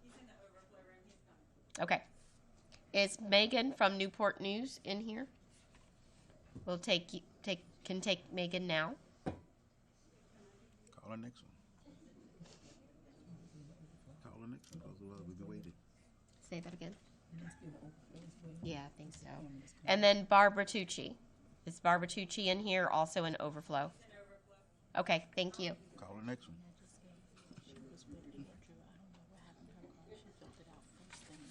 Okay, I'll do her now. Okay. While we're waiting, is Whitney Johnson. There she is. Whitney, let's hear from you, please. Thank you for being here. Greetings, Dr. Parker and Newport News School Board members. I commend you on the steps that you are now taking in order to increase the safety of our students and teachers since the horrific incident at Ridge Neck. Safety should always be your number one priority in a school's district, as parents should not have to worry about what may happen to their child as they enter a school building. However, these steps should have been taken months ago when the shooting at Heritage happened. The fact that a student was able to get a gun into the school and shoot at other students should have been a wake-up call. All the steps that you have planned can be worked around if a child is determined to do so. Unfortunately, these steps are just simply a band-aid, as the cause of this problem is truly much larger and deeper. A climate has been established in this district that does not promote school safety. Teachers are often blamed for students' behavior. Many parents threaten and follow through with calling downtown, knowing that the administration building will back up the parents and not the teachers. Teachers have not felt safe in their classroom for years. I worked in Newport News as a teacher for 18 years before leaving in 2020. I loved working here for most of those years. But then the climate changed. My final year in Newport News, I had students much larger than myself yell and scream at me, getting up in my face at least once a week. I asked for help and was given none, at both the school level and at the district level. I cried daily, knowing I was no longer supported in a job that I once loved, praying that today was not the day that I would be hurt on the job. And the only support I got was from a few fellow teachers around me. There was no support from anyone above me. And the sad part is this: my story is not the only one like this. Too many teachers that continue to teach in this district still feel this way. Why are the behaviors of the students not being addressed? Why are the teachers blamed for a child choosing to misbehave? The answer is because the district administration has allowed this to happen. The climate is created from the top down. And that unfortunately includes you. You set the standard and charge others to follow. The climate that has been created by the administration is the reason our schools no longer feel safe. It is the reason teachers are unhappy and leaving. You cannot wait for an incident to occur before actions are taken. And that is exactly what you have done. Therefore, I am begging you to take a long, honest look at the climate that has been created in this district. Until you change that climate, another incident is just waiting to happen. The students know nothing will happen to them if they get sent to the office. Change has to come from the top down. Thank you.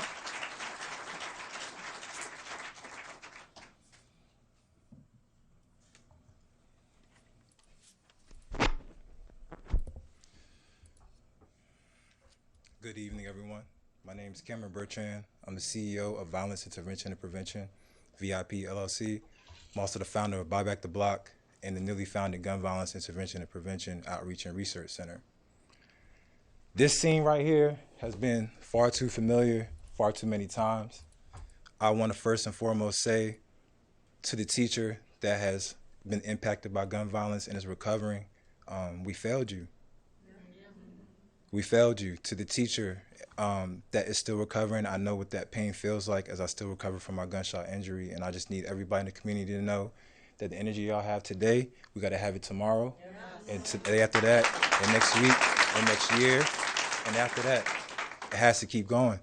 To the student, at the young age of 6 years old, that had no coping skills, no mental health support, no access to resources, impacted by generational trauma, and the things that we are seeing as barriers that prevent and actually create environments for gun violence, we failed that young student. I think that a lot has been spoken on today. I think that a lot has been expressed today, but have been very few solutions that have actually been presented, tangible ones. What we have to remember is that being trauma-informed is knowing that even emails or addressing anybody that has put their lives in the line every time they step into those rooms, we have to come from a sense of understanding that people are in survival mode right now. To make the proper decisions and to make the proper decisions moving forward, we need to make sure that we are listening more than we're speaking. Qualitative responses have been expressed over and over and over and over again. I'm not going to sit here and repeat it all. If we focus on what people have asked for and prioritize that through trauma-informed, evidence-based, outcome-driven solutions. There was a child that was reached out to me last week that was in that classroom because he's having nightmares every day. How are you going to tell me that a metal detector is going to make his nightmares go away? It's not. It's not. We have to prioritize again what it is that's being done. Newport News dumped money into community-based grassroots work that's being done, and we still don't have enough. We still need help. And everybody that came to this podium today, don't leave here today without being a part of the solution. There has to be a call to action. Don't leave here without finding a way to do something every single day. Don't wait on them. I ran for school board. I don't think I could have changed this from that seat. I couldn't have. And I still show up every single day. I volunteer over 30 hours a week in my community, and I'm hurting, y'all. But I will not stop because our kids are hurting more. They don't deserve this. And anybody that's in the way of change, get out of your own way so that we can focus on these kids. There has to be a change, and it has to impact from the generations to come. If you are in a mental health capacity, if you are in a community-based capacity, if you have 1 hour a day to give, please do it. Show up to the bus stops, show up to the schools, volunteer, donate, be present, and support the elected officials that have given their lives to change what's happening right here. We got new leadership in the city. Newport News, we're going to set the tone for what's happening in the nation, period. Thanks to Cameron Bertrand.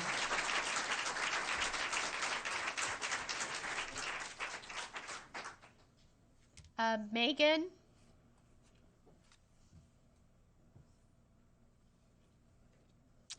Megan, for the record, if you could state your last name. It's Adams.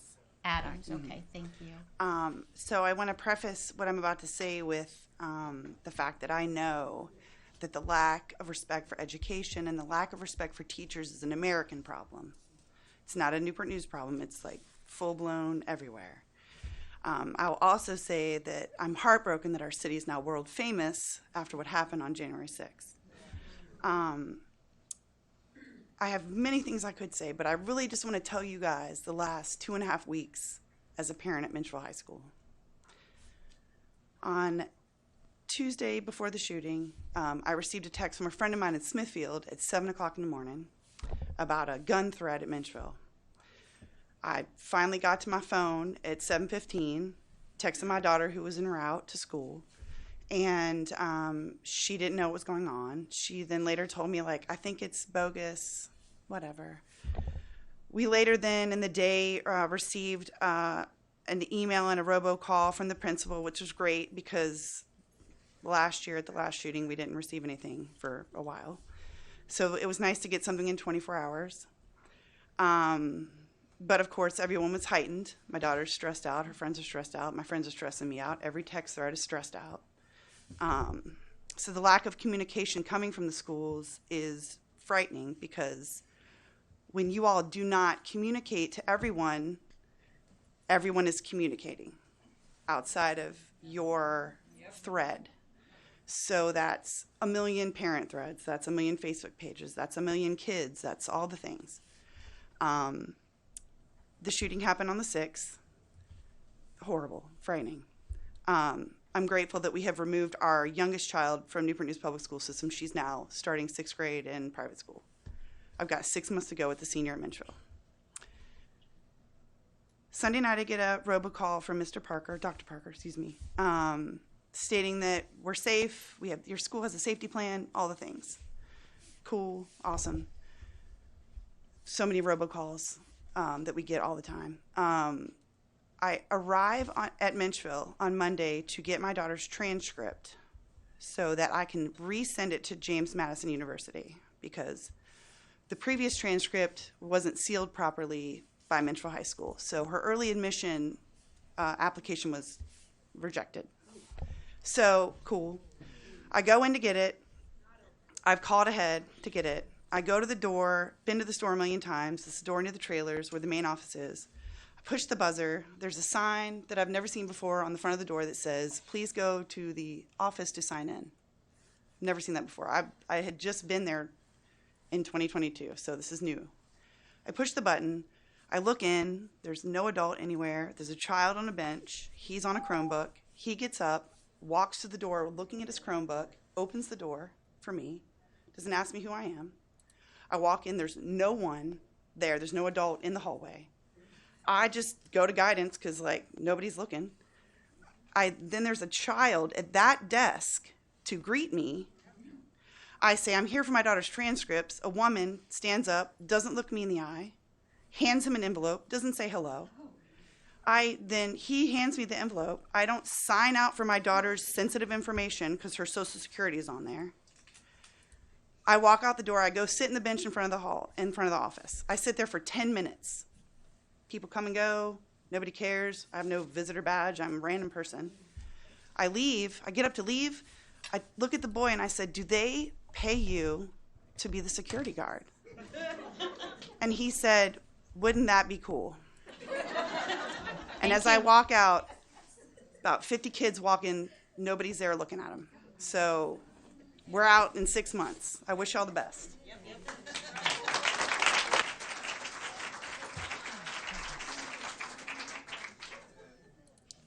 Barbara Tucci. After Barbara, we have Lily Cochranan, I believe it might be, and Vonda Pendleton. Are you Barbara? Yes. Okay.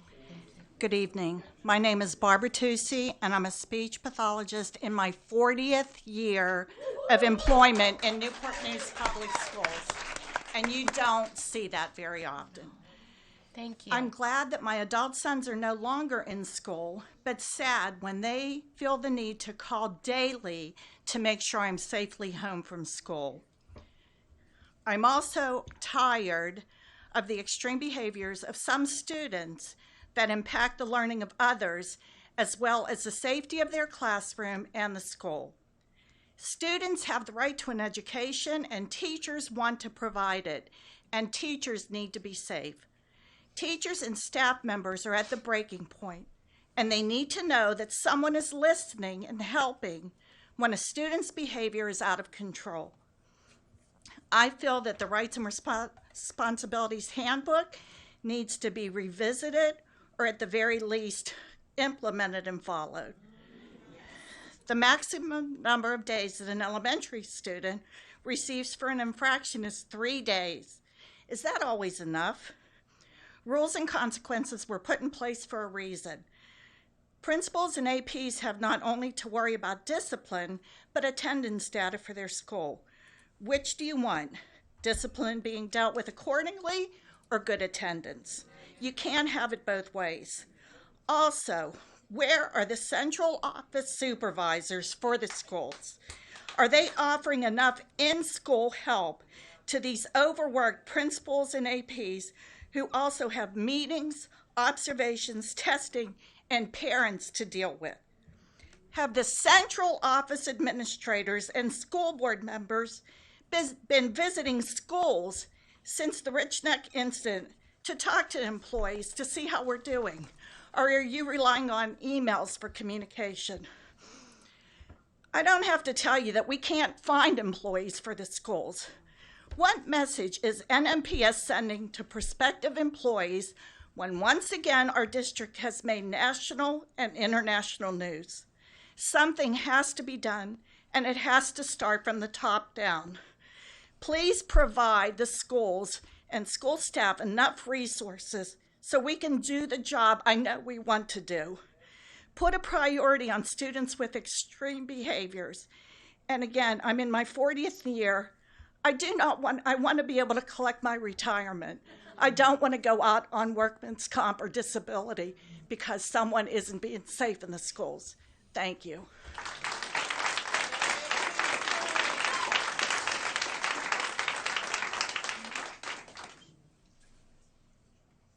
Lily Kirkrenan. Lily Kirkrenan. Hi, Lily. Hello, my name is Lily Kirkorian. I'm a junior at Warwick High School, and I don't even know where to start. How am I supposed to convince a board of adults to make change when they won't listen to other educated adults that are standing here talking? My experience at Warwick High School and as an NNPS student in the past few years has been quite interesting. In my time at Warwick, I have been hit on the backswing of a punch during a fight, witnessed my peers smoking weed in the bathroom, had an assistant principal accused of indecency with a minor, and arrested at school, and been scared to go to school at times when we received bomb threats. There have been 3 shootings in the past 18 months. That is not okay. Is Warwick going to be next? I don't want to hear about changes that are going to be made. I want to see them implemented in my school. The superintendent spoke of secondary schools using metal detectors as a primary source of security. This is not true. I have never walked through a metal detector except for at homecoming and during the one time my class was searched randomly. It's not that we don't have access to these resources. There are metal detectors collecting dust in the gym. At what point is change going to be made? How are students going to be educated and when they can't go to school in a safe learning environment? Thank you.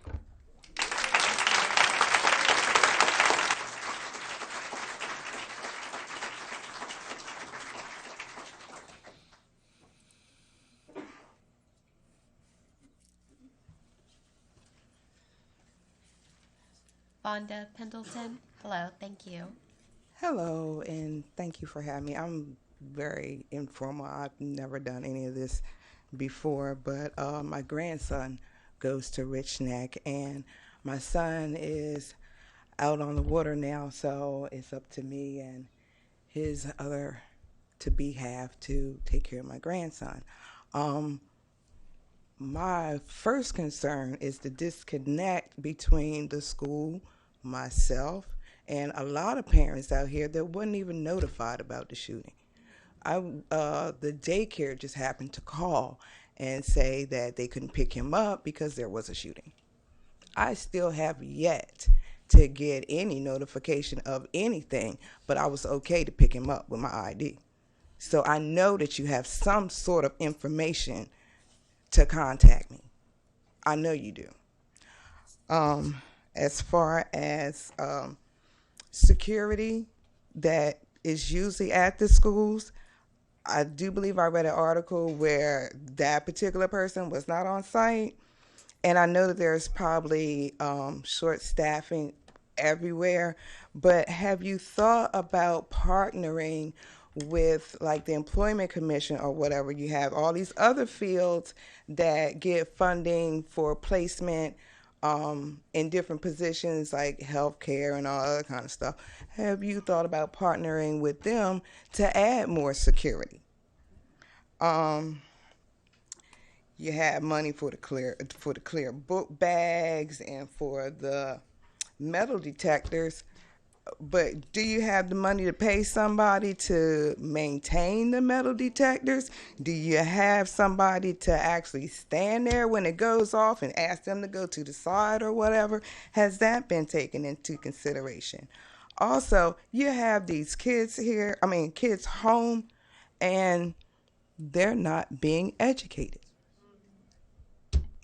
What are we supposed to do I'm not home, I'm usually at work, but why the students are at home and you guys are trying to figure out a plan that I'm thinking you already had in place, but evidently you just got paperwork, words on a piece of paper in place as opposed to an actual system or response.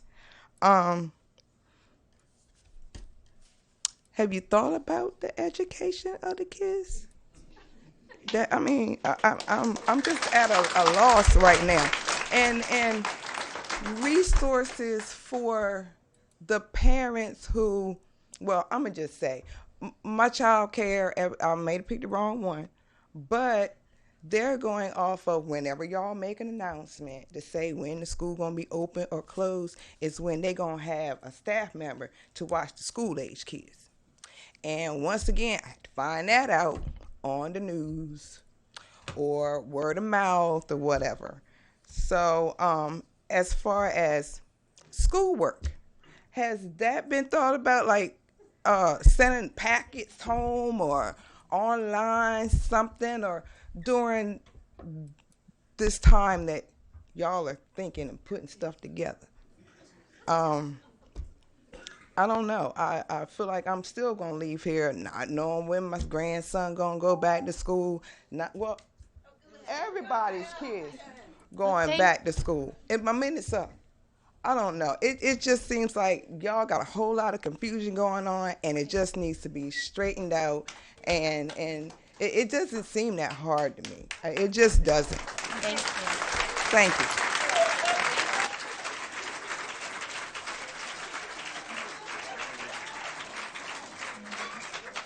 Next card I have is for Carden Bridges.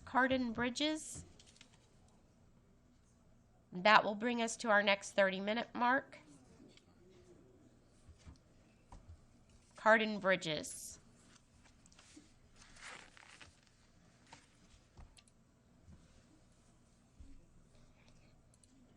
The next one going into our next 30-minute mark is David Wilson. So if he's in the room. Mr. Wilson, thank you.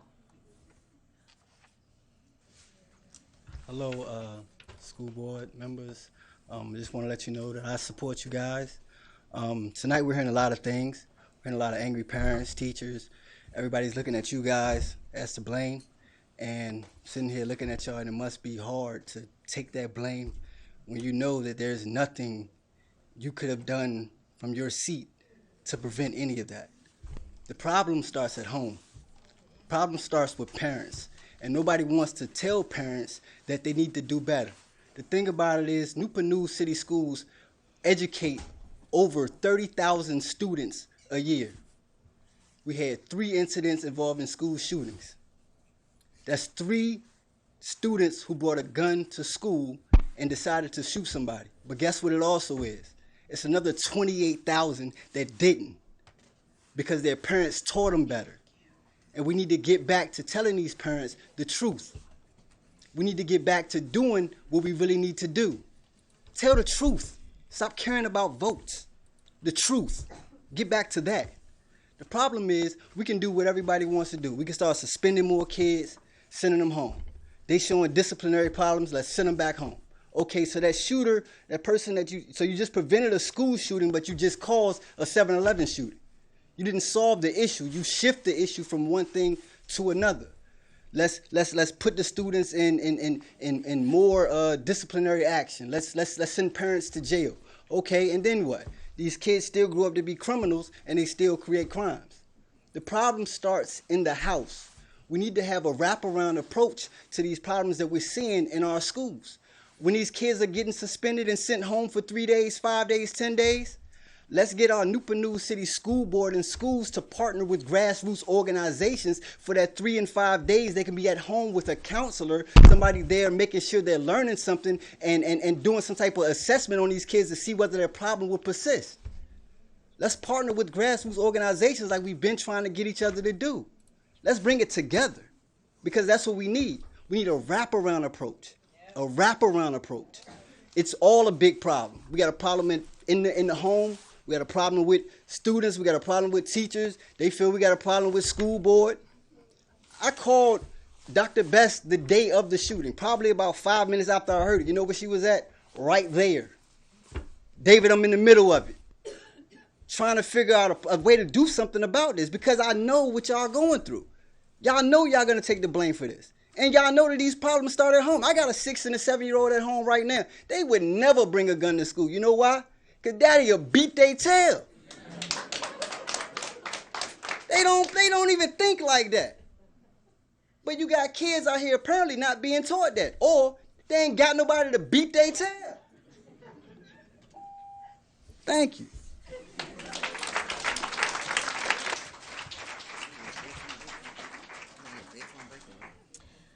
Do I have a motion from the board for an additional 30 minutes? Yes, Madam Chair, I make a motion to extend public comment for an additional 30 minutes.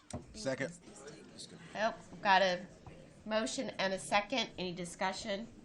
I know that there might be the need to take a break. Please do not be offended by us, and nor will we be offended by you if you need to take a restroom break. Please call the roll. Best. 4. Harris. 4. Brown. 4. Hunter. 4. Amon. 4. Searles Law. 4. Motion carries 6-0. I'm sorry for that. Thank you. I had previously called Cardin Bridges.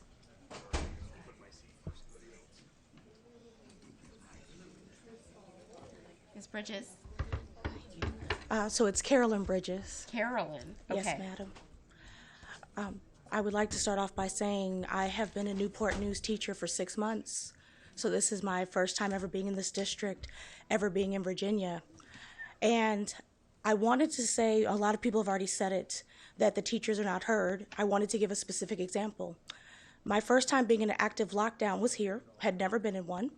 I'm at my school, and there was a lockdown called during 7th grade transition. So a lot of our kids were in the hallway. I'm not questioning how admin handled it. I'm questioning how admin handled the after.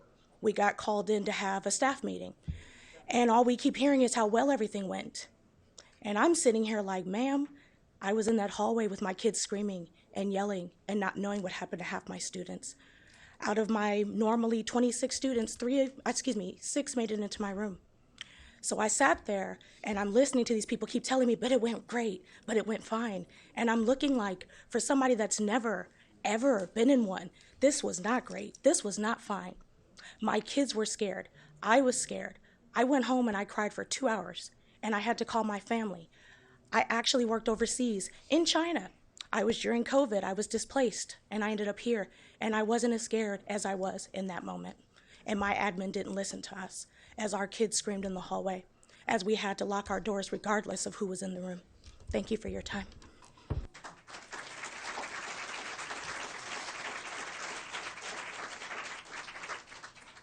Michael Shapiro. Michael Shapiro, Amanda D'Onofrio, Dejene Mendez.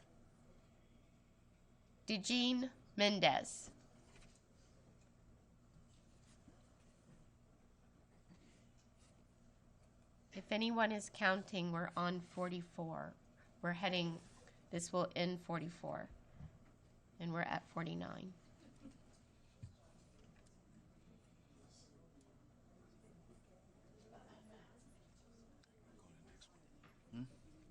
Michael Shapiro, Amanda. Do you have Amanda yet? Or Dejene? Go to the next one.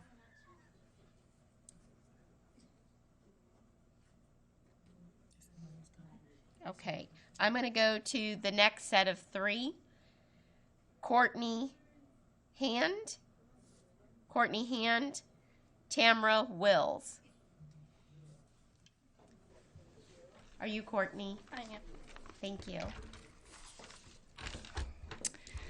Good evening, board members, faculty, and fellow concerned parents and teachers. First, I would like to thank you for taking the shots tonight. You guys, I'm not here to point fingers or come for your head or anything. I have some concerns about resources and where they are going. My name is Courtney Hamill, and I currently serve as Vice President of Heidenwood Elementary School's Parent-Teacher Association, and while I'm sure my fellow board members share those concerns, I represent myself tonight, and my opinions here are my own.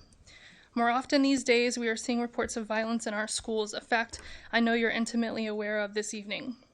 I come to you now, a parent of 2 elementary-aged boys, pleading you to broaden your scope in applying resources offered to Newport News schools. While in a flurry of PTA meetings, both district-wide and statewide this week, I was made aware that Newport News City provided $1.78 million to fund programs aimed at reducing gun violence within this district. In August of 2022, the city addressed this national health crisis in gun violence by investing in community-based organizations that offer programs to create change in our community. I've heard many parents discuss this tonight, and I'd like you guys to be aware of where that money is going. Boxing to Live received $100,000 to expand an existing program for ages 13 to 18. Quality of Life Counseling Center received $180,000 to expand their Leading Youth project for ages 13 to 24. Center for Child and Family Services received over $100,000 to create a violence intervention program for ages 13 to 18. Let Our Voices Empower received $120,000 to develop a mentoring initiative for ages 13 to 24. Community Builders Network received $60,000 to address multiple risk areas for youth, serving ages 13 to 18. Hampton Roads Urban Agriculture received $10,000 to support the Youth Leadership Program for Newport News residents ages 12 to 24. Sister to Sister received $100,000 to expand their youth teaching technology for girls ages 10 to 17. Thrive Peninsula received $40,000. Target population is families with children 13 to 24. YMCA received $61,000 for expansion of their teen and young adult initiative, ages 13 to 24. Guess what age elementary school starts at? 5. According to the World Health Organization, 2022 reports violence against children occurs well before they reach high school or middle school. Global estimates show that 1 billion children starting at age 2 have experienced physical, sexual, emotional violence or neglect. Experiencing violence in early childhood impacts their brain and can negatively affect cognitive development. This results in educational underachievement, negative coping skills, health risk behaviors, as well as a wide range of non-communicable diseases. I've been to a few school board meetings now, and I've read through all of your 2025 strategic plan, and somehow elementary schools are the last on every list, yet we're on front page this week. While I fully intend on bringing this same speech to legislators as well, you are the voice for our children. And I very much appreciate the seat that you sit in, and unfortunately, we have seen the effects more recently in elementary school ages. Please be their voice. Thank you. Thank you.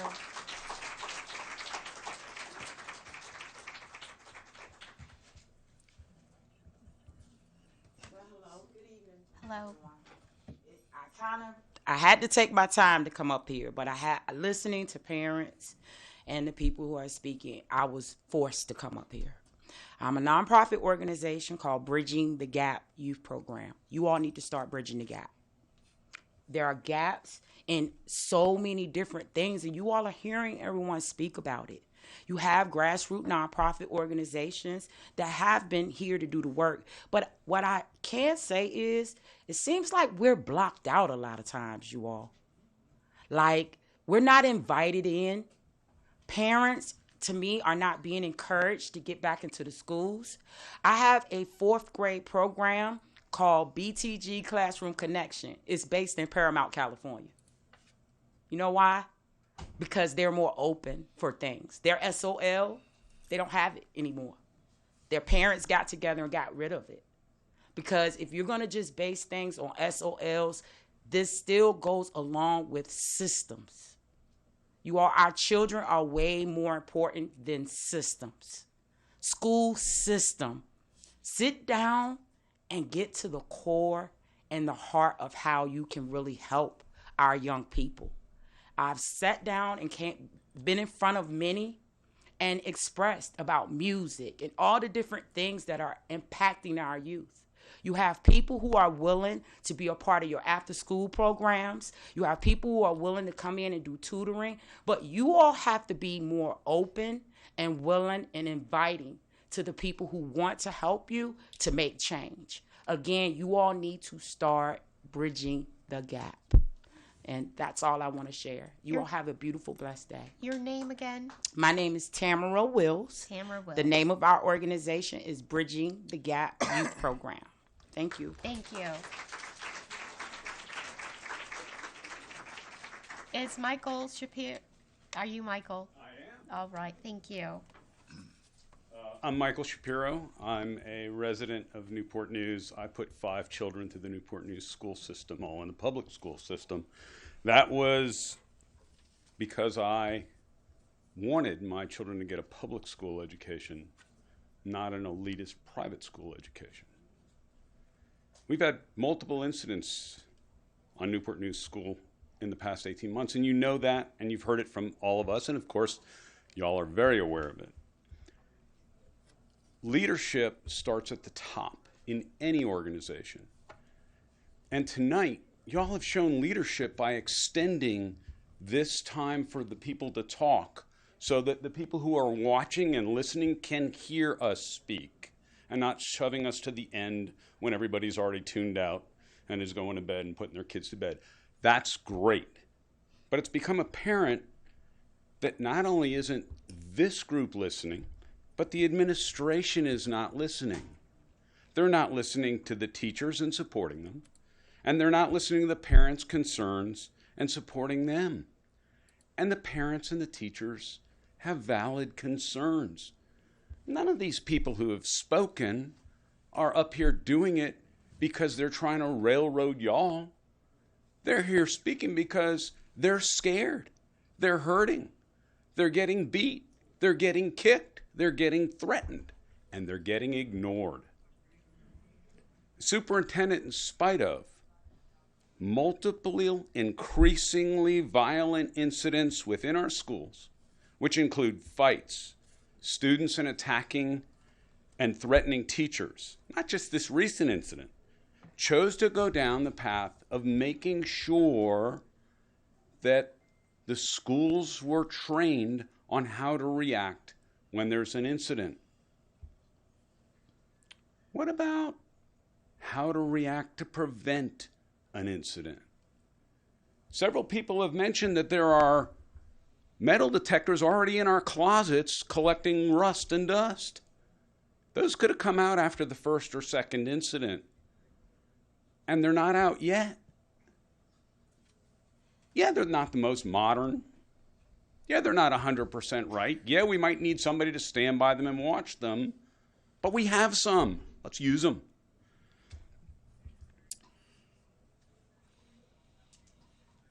Prevention at the home level is not something we can do. We can't get parents to do what they won't do. We don't hold y'all accountable for that. But at some undetermined time in the future, we're going to have new metal detectors in all of our schools, probably at the main office. Warwick could be a problem. Is that 2 seconds over? Good God. So when teachers send students to the office for discipline and they come back holding up the lollipop they got and showing it off to the students, your message to everyone is very clear. We're not going to punish you. We're going to reward you. The concept of no child left behind was never meant for no child to get ahead. Thank you, Mr. Shapiro. I really appreciate you coming.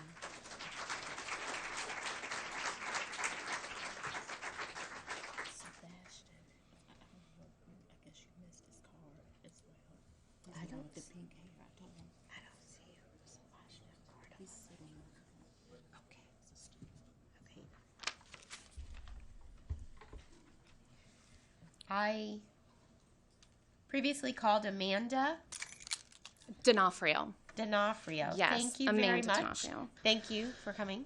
Thank you. I was here last week at the press conference as well, which is a bit of a task for me to make with the time my kids' school lets out. I will start by saying that I have a lot of the same concerns that have already been said, so I'm not going to speak on that. If you would like to hear my suggestions or any of my concerns about the level of violence in our schools and the fact that it is no longer a matter of if this is going to happen on American soil, but when and where, please see John Ely, who I spoke with last year after being passed off one by different members of the city council, the school board, and even the governor. Passed down, emails ignored, phone calls ignored. I physically had to go to a meeting where he was gracious enough to take the time to meet with me in his office and speak about my concerns. And yet here I am before you today, having read the message that you sent us, Dr. Parker, this morning, which I did read in my school inbox because in addition to being a parent of a 4-year-old and 6-year-old in this student system, I'm also a PALS tutor at one of your schools.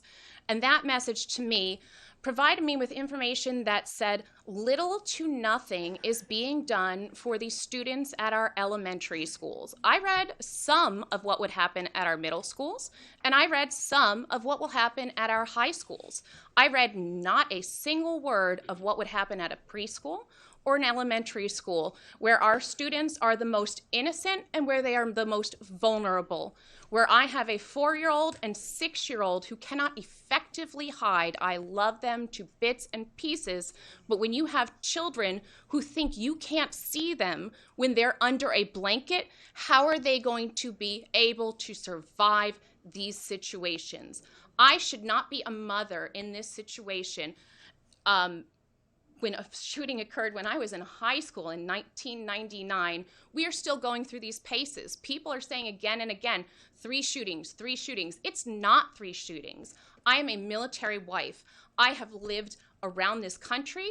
I have lived around the world. And when I go and live in another country and people ask me when there is an American shooting, which happens all too frequently, why Americans care more about their guns than their children, I am disgraced, I am disgusted, and I am exhausted from trying to find a reason because there isn't one. And if we cannot protect our children by making better laws with our guns, then we need to defend them.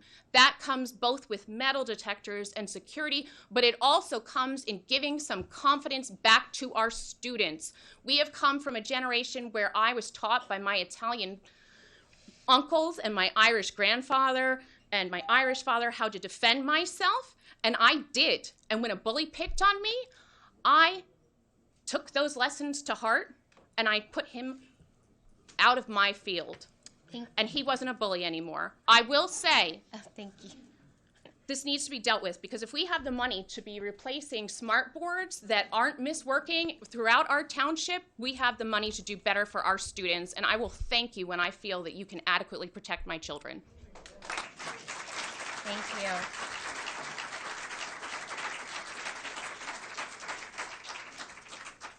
Sebastian, oh, I'm sorry. Are you Dejeen, thank you. I'm glad you're here. I had put your card aside. Thank you. Thank you. Hello, members of the board. My name is Dejeen Mendez. I was a Heritage High School student. I graduated in class of 03. I have been a substitute teacher in Newport News, and I am currently a proud teacher at Sedgefield Elementary School. Everybody has talked about the students, and everybody's talked about the parents and who we're going to hold responsible. However, I want to give a voice to my teachers, my besties, my colleagues, the people I work with every day. And we are being disrespected. The Monday of the shooting, we closed Rich Neck, and I agree, that was a wonderful thing to do. They needed it. But what about the rest of us? We endured trauma. The target was us. I'm an elementary school teacher. The target was us. And we were expected to go to work as normal. Keep it pushing. This is a normal day. It wasn't normal for us. Some of us scared. Some of us angry. Some of us trying to figure out, I don't think I want this job anymore. We get 8:30 meetings or after school meetings. We talk about our feelings. Then what? We go back to the classroom, to the kids. But on Sunday night, we get an email talking about some breathe. You want us to teach the kids. It was about the kids. It was about the kids. Every day is about the kids. But we were the target. Where are our mental health services? Not those 5 hours. What happened to we are on depression meds and psychotics in order to go to work? We getting hit, kicked, punched, cursed, threatened. We get all kinds of kids and we welcome them, we love them. But you're not listening to us. Example, you're a lead teacher at a curriculum and development meeting? Why is that a webinar? Why is it we can't get in the chat? You don't want to hear from us. I want you to understand. They don't want to hear us. You change the lesson plan in the middle of the year. Take down all the resources. And we have a curriculum and development team? Where is the development? When are you going to talk to us? Because I know it's horrible having people talking to you, blaming you, yelling at you, causing for you to want to be. You need to fire them. That's not fun. It's not safe, but it's what we deal with every day. Parents cussing at me, thinking that they're allowed to talk to me any kind of way. Kids talking to me any kind of way. And I'm just supposed to deal with it. We're tired. Respect us. Thank you.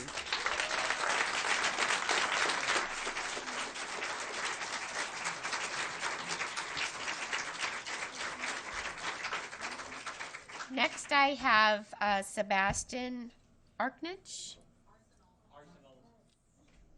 Okay. I'm sorry, I'm not reading well, I guess. And then after Sebastian, Dr. E.R. McGaskill and Rhoda Young.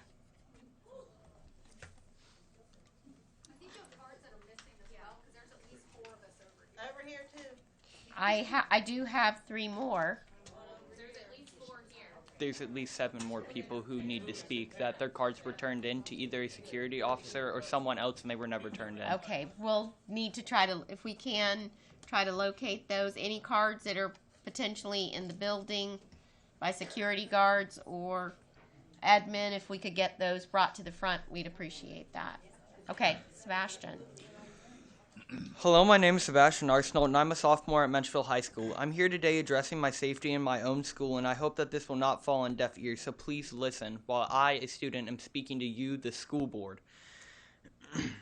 With the number of school shootings since I've attended Menchville, I don't feel comfortable in my own school. It has gotten to the point where I'm purchasing a bulletproof insert for my backpack. I have talked to my peers and my friends, and they feel the same. It's horrified us that one day we might go to school and the people we love and call our friends will be dead, or that one of us will be dead by the end of the school day.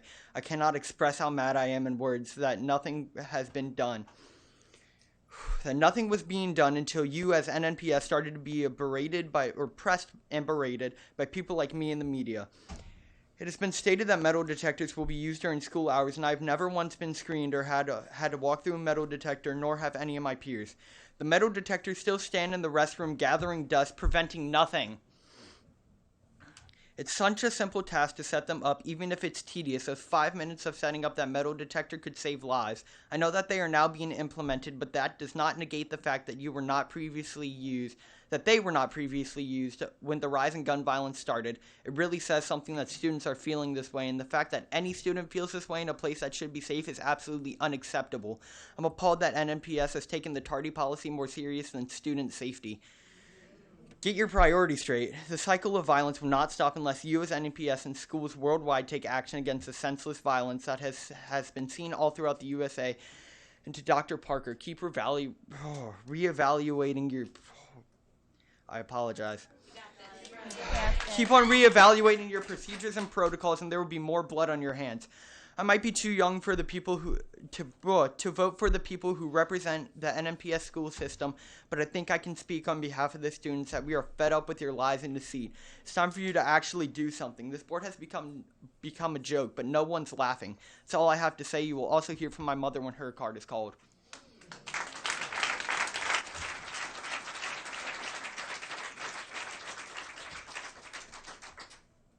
Okay, Dr. Gaskill, I believe he is approaching.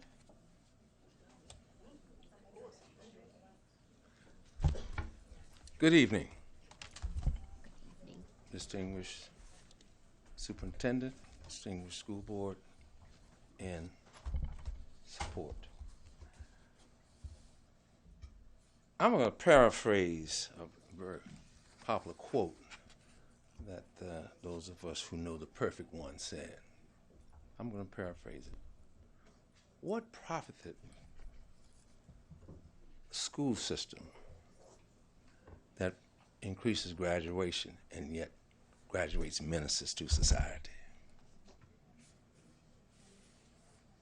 Theodore Roosevelt said that to educate a person in mind and not in morals is to educate a menace to society. Benjamin Franklin, Dr. George Washington Carver, Dr. King had three things in common: the solution for the problem. And I brought it here tonight. Benjamin Franklin said this. He said, "There's nothing more important for the public wealth than to train and form youth in wisdom and virtue."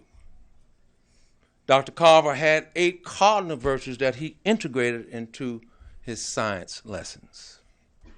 Dr. King said, "The true goal of education is intelligence plus character." Where have we missed it? Where have we missed the mark? We put emphasis on SOL, and yet we neglected the SOUL.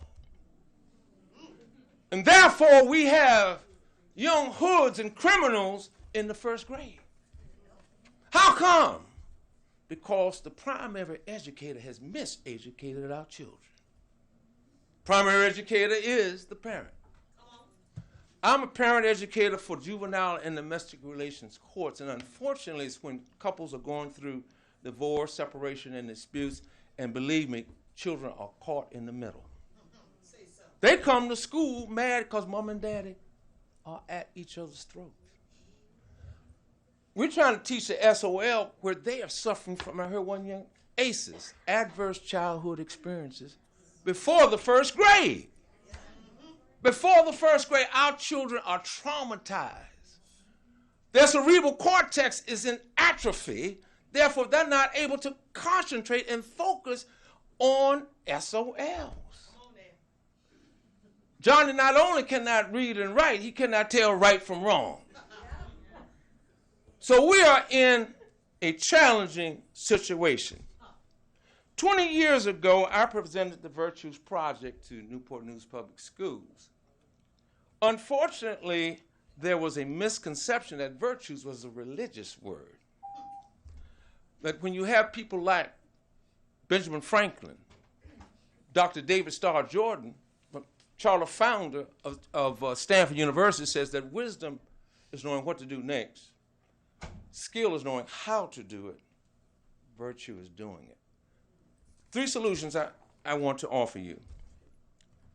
Transformative training, 5 strategies to create a climate, parent empowerment, which requires required parent education classes and mental health support, and faith-based adopting schools to bring goodness into the schools and mentor. What was the second one that you said? Parent empowerment, parent education, classes.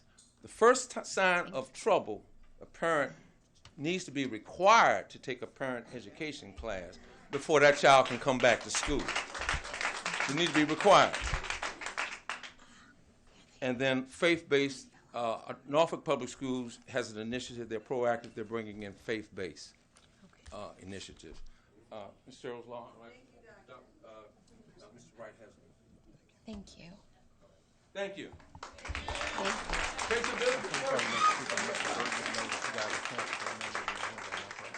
Yes. And I can make that announcement now. Just for the community's awareness, the board has made the decision to cancel, not you all, but the remainder of our board meeting today so that we can make room to hear from you. You're welcome. I want to thank you all for being here and taking the time and not just even coming and just saying your piece and storming out, but listening to the narrative, and I appreciate that. The next one is Rhoda Young. Rhoda.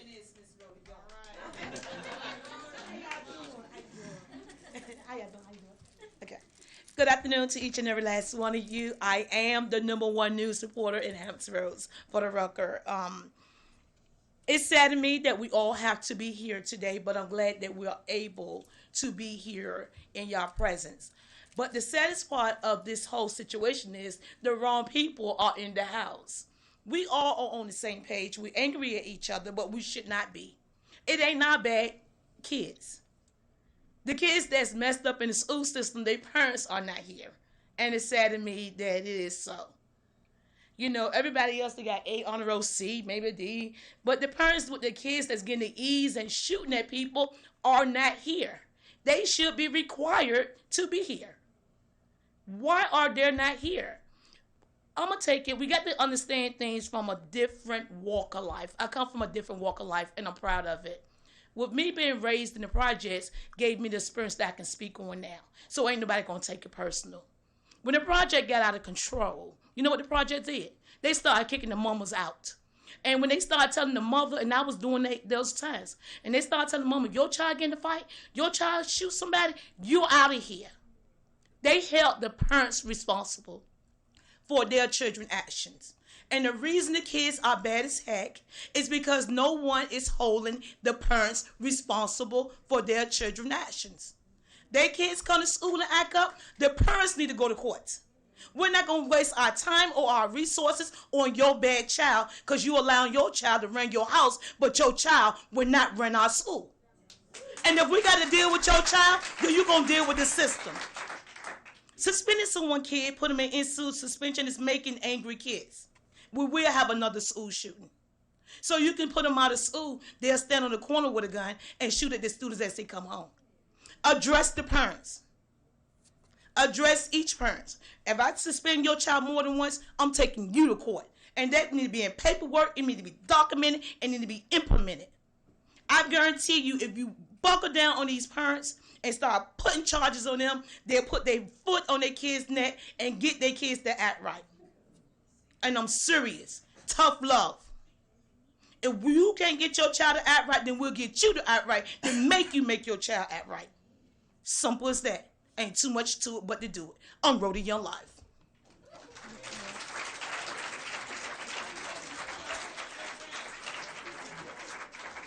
I'm going to call the next 3 cards again. We have Christina Sellis, Aaron Arsenault, and Julie McGlowan.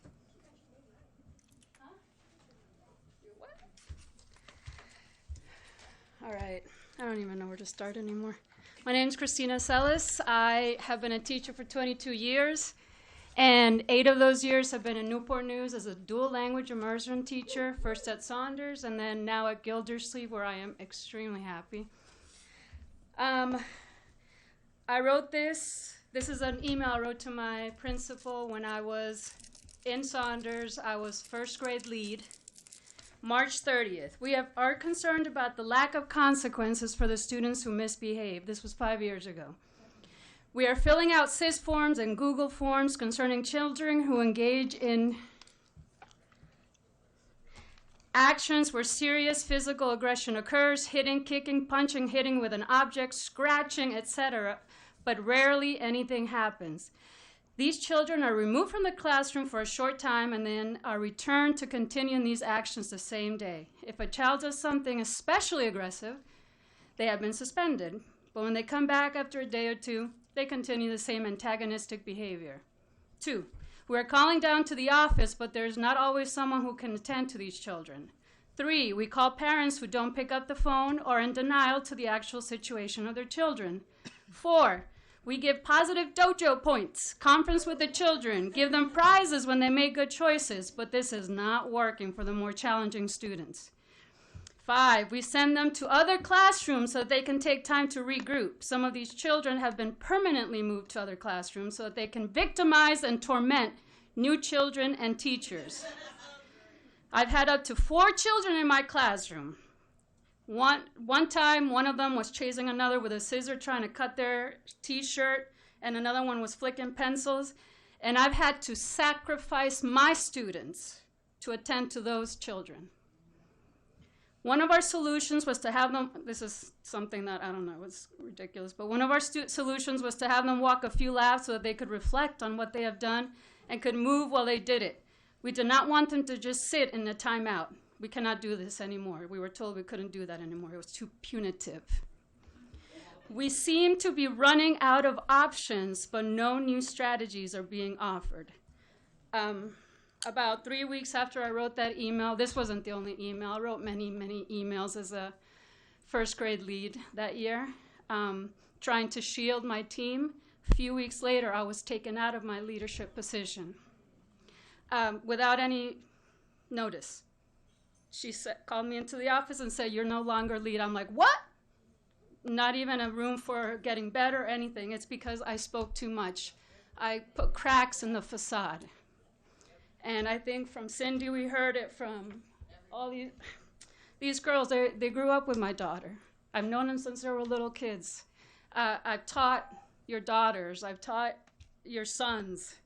Like the other lady said, who's watching us? Who's protecting us? I was trying to protect my team, but I protected my team, and they said, get out. So there you go. Thank you.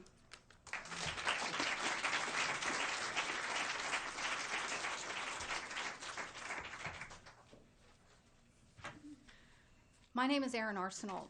I'm alumna of Newport News Public Schools and a parent of a 2020 graduate and a current sophomore, Sebastian, of both of Menchville High School. I'm here today to remind you who you're supposed to work for and protect, students like my son. You are elected officials of my city. I am a lifelong resident of Newport News, and I have always been proud of my schools. However, since September 2021, you've dropped the ball and been ineffective in the safety of students and teachers, not only in terms of firearms and weapons, but also disciplinary practices and student and family accountability in the schools. You're supposed to represent and protect all students, but what about the ones, like Sebastian and others, who respect their teachers, are active in the school community, and come to school to learn? How are you protecting them when you allow students who have committed major behavioral infractions and disruptions to the school to continue to come into the building with minimal repercussions? Now, we all know that gun violence is an epidemic, but it should not have taken 3 shootings on Newport News Public School property and global attention for you to take it seriously. We know metal detectors are not a fix-all, but after each incident, we have heard Dr. Parker say that we will reevaluate our safety procedures and protocols. 3 times. You all have lied to us. You claim metal detectors are used randomly in the schools. Neither of my children, in all the years that Felix was in school and now Sebastian is there, neither of them nor their friends have ever had to walk through a metal detector or been screened on a school day. Even after threats are made to the schools, like the one made on January 3rd to Menchville, metal detectors were not used, although that there had already been 2 shootings at your high schools. 2. You claim that increased police presence will be in the schools. The same with security officers. Prevention through deterrence only works if they are there and visible. At a press conference last week, Mrs. Searles Law was asked if firearms had been found on property before. She answered no. But my question to you all is this: how would you even know if preventative measures are not being taken? You wouldn't. Mr. Brown sent an email in response to a parent last week stating that the use of metal detectors daily would increase the school day by hours and would require an increase in the operating budget. When I was at Menchville, first, it won't take hours, okay? Think of football games, Busch Gardens, airports. It does not take hours. When I was at Menchville in the early 2000s, when threats came in, and they did often, we know that some kids are irresponsible and act stupid. They came in, but they took our security seriously. They took our safety seriously. We were walked through metal detectors a lot. I'll finish with this. Mr. Brown, do you know what's more costly than increasing the operating budget? You know what's more disruptive to the learning environment? Dead kids. Dead kids, and there was already one on Menchville property. So the buck stops with you all. You were elected to do better. And Dr. Parker, after each of these shootings that occurred on your watch, as I stated previously, that your response was that we will reevaluate. Why did it take negative national attention before you took this seriously and actually reevaluated? I think it's time the citizens and parents of Newport News who did not elect you to reevaluate your services as our superintendent.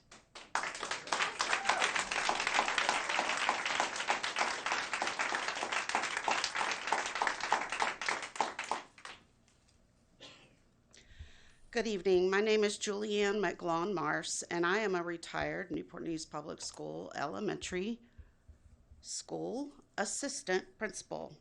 Retired early because I was being assaulted daily by a 6-year-old and got no support from my superiors. I was born and raised here in Newport News. I graduated from Ferguson High School. I've worked for this district for 31 years. I've seen 7 different superintendents come and go during my tenure. For the most part, they've done a good job, as do most of our current school administrators and staff.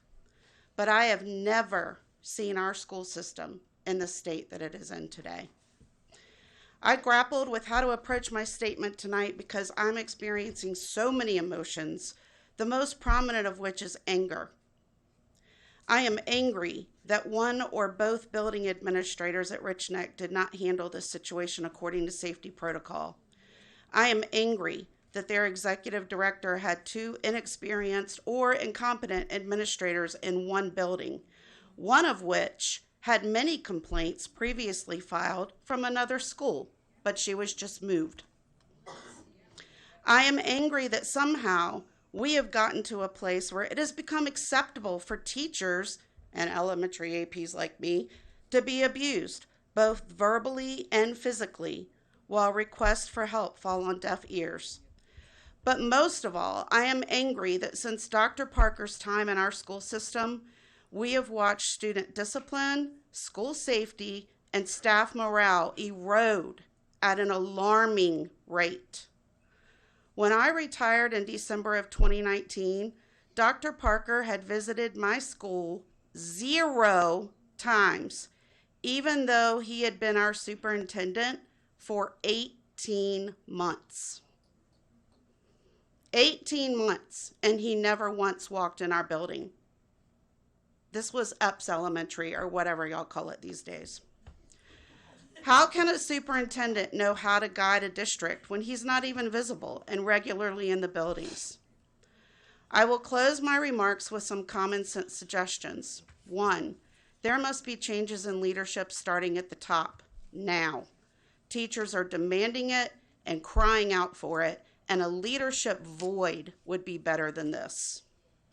2, in addition to structures already in place, there has got to be a way for teachers' voices to be regularly and, if needed, anonymously heard.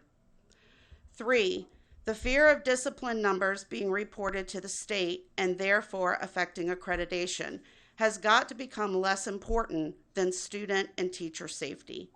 We cannot keep letting disruptive kids have their way because we're afraid of the numbers. 4, with proper training, the panic buttons that we used to have should be reinstalled. If evacuating the panic button is right there at the door versus trying to get to a phone on a desk. 5, there must be a full-time SRO in every school, even elementary. 6, consistently disruptive students must be made to go virtual. Those structures are in place. It would cost us nothing. Their parents can figure it out. 7, school counselors at the elementary level should be freed up from many of the administrative duties that have been placed upon them. They need to be back in the classrooms and running small groups to help nurture social emotional learning. And last but not least, I believe strongly that we need to bring in someone from the outside who is impartial to examine this mess, such as Bobby Kipper, who has reached out to some school board members already. He is a nationally renowned expert on school safety and violence prevention. He is a Newport News native. He has offered his services.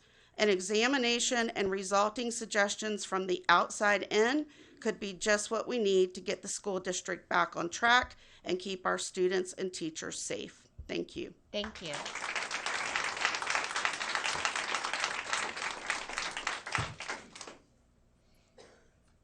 The next 3 cards that I have are Andrea Hogg, Jafari Jones, and Casey Sypolt, I believe that is. S-Y-P-O. I think it's an L-T. Hi, my name is Andrea Hogg. I'm a 47-year resident of Newport News. I went to Nelson, Dozier, and I graduated from Denby. First off, I wanted to say that my thoughts and prayers are with all of us as we're in uncharted waters right now. None of us know what to do. We're all in the same boat together.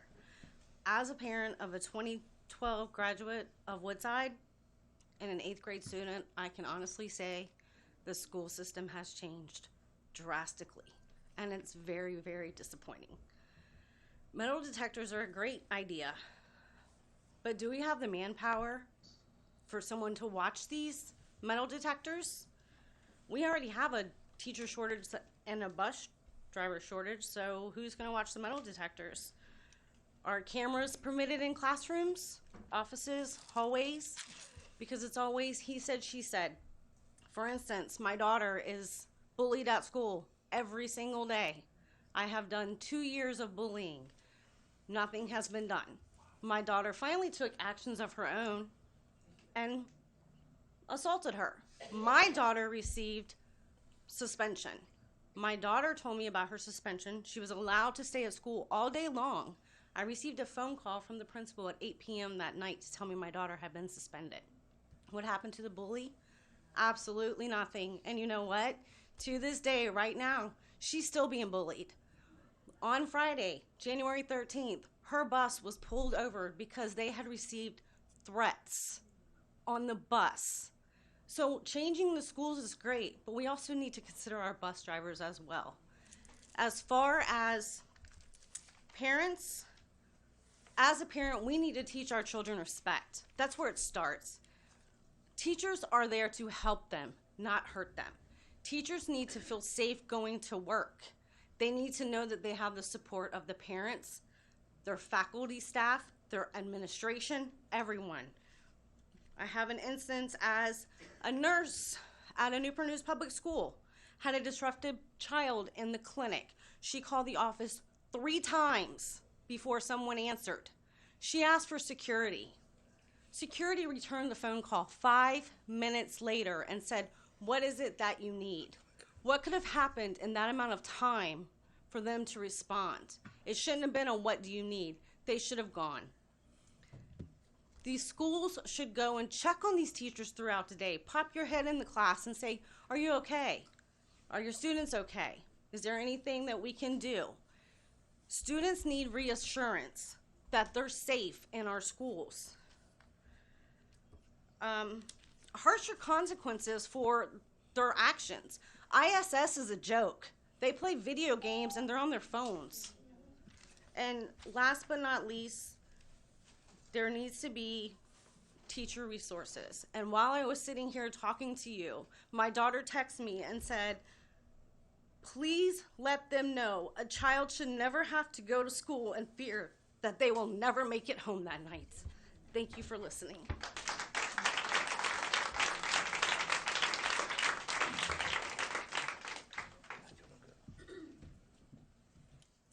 Jafari Jones.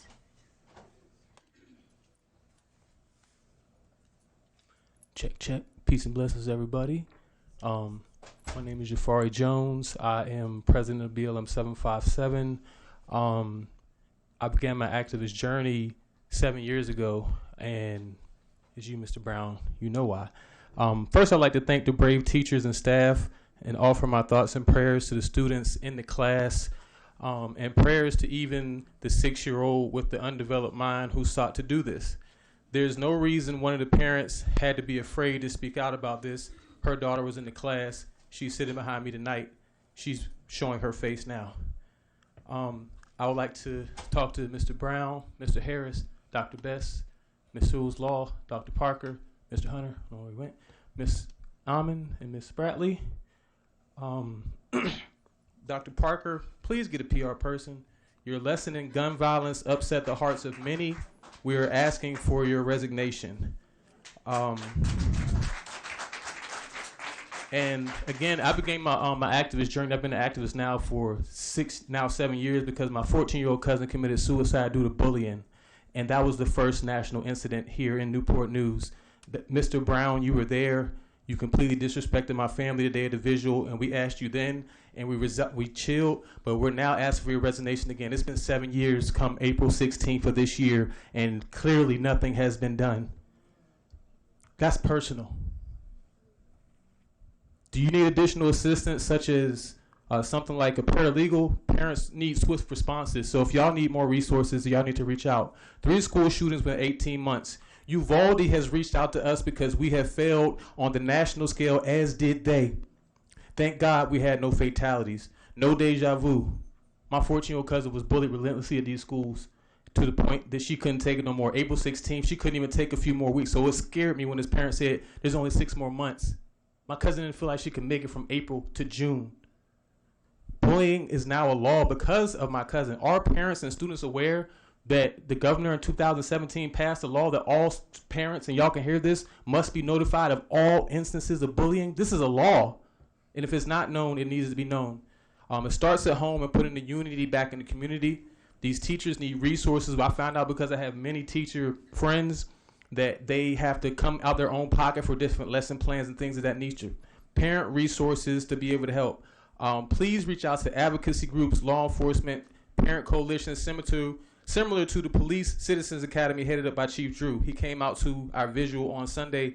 We didn't see any of you. We are here to help, or do we need to take the streets in mass protest for the most important part of our community, our babies? No deja vu.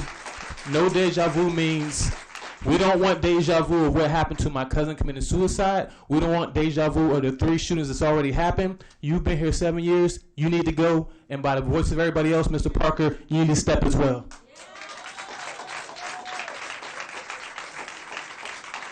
Are you Casey? I am. Thank you, Casey. All right. Hello, everyone. My name is Casey Seipolt. I am a Rich Neck parent, as well as a special education teacher in another district. Thank you. I want everyone to hear what I have to say. I hope that none of you ever have to receive a text message from your elementary school child that is terrified. I did not hear from the school until I was already there waiting for my student. I drove from across the water 45 minutes I commute so that I do not have to work in this district. As a parent, I am concerned. As an educator, I am equally as concerned about the means in which this incident was handled. Teachers, bus drivers, and other school staff have already brought up the issue of behavior for years. This is not a new problem. While I understand that students and parents should be held accountable for their actions, we cannot forget that our schools need the support of their administration. In this situation, the school administrator was notified of a potential weapon and did not follow the safety protocol, which put all of our kids in danger. Teachers, bus drivers, and school staff need a way to bring up incidents and behavior concerns without the fear of retaliation.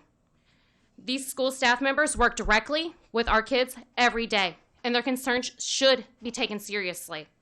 The Rich Neck incident highlights failures in several different areas. This didn't happen because Ms. Warner wasn't doing everything that she could to provide support to her students. This happened because a weapon was reported, behavior concerns were also reported, and the administration did not take them seriously.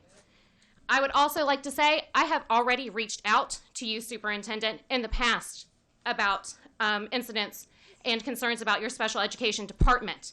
I had to fight to get services for my student. I was also able to contact the news.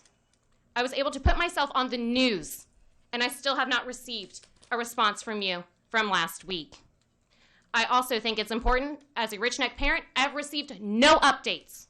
I do not know when my son is going back. I do not know what safety measures will be in place. He is terrified.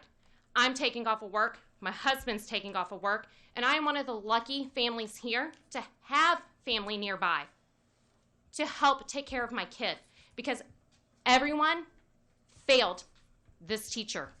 You guys failed her on a multitude of levels. And it's not just on you guys, it is on the parents as well. I hope that you guys have a good night, and I hope that you take everything people have said tonight into consideration. Thank you.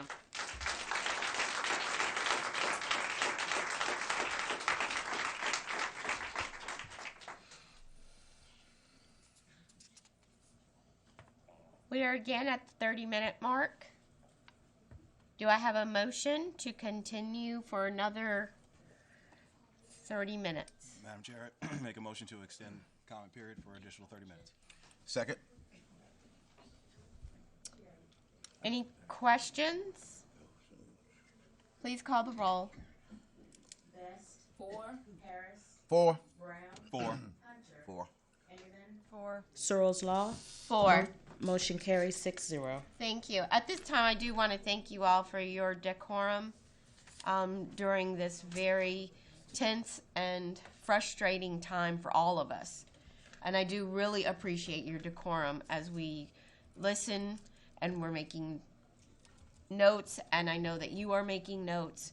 This conversation is not over. Thank you. The next 3 people that I will call: Susan Montgomery,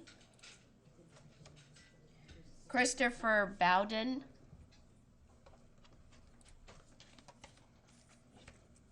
Mark Garcia.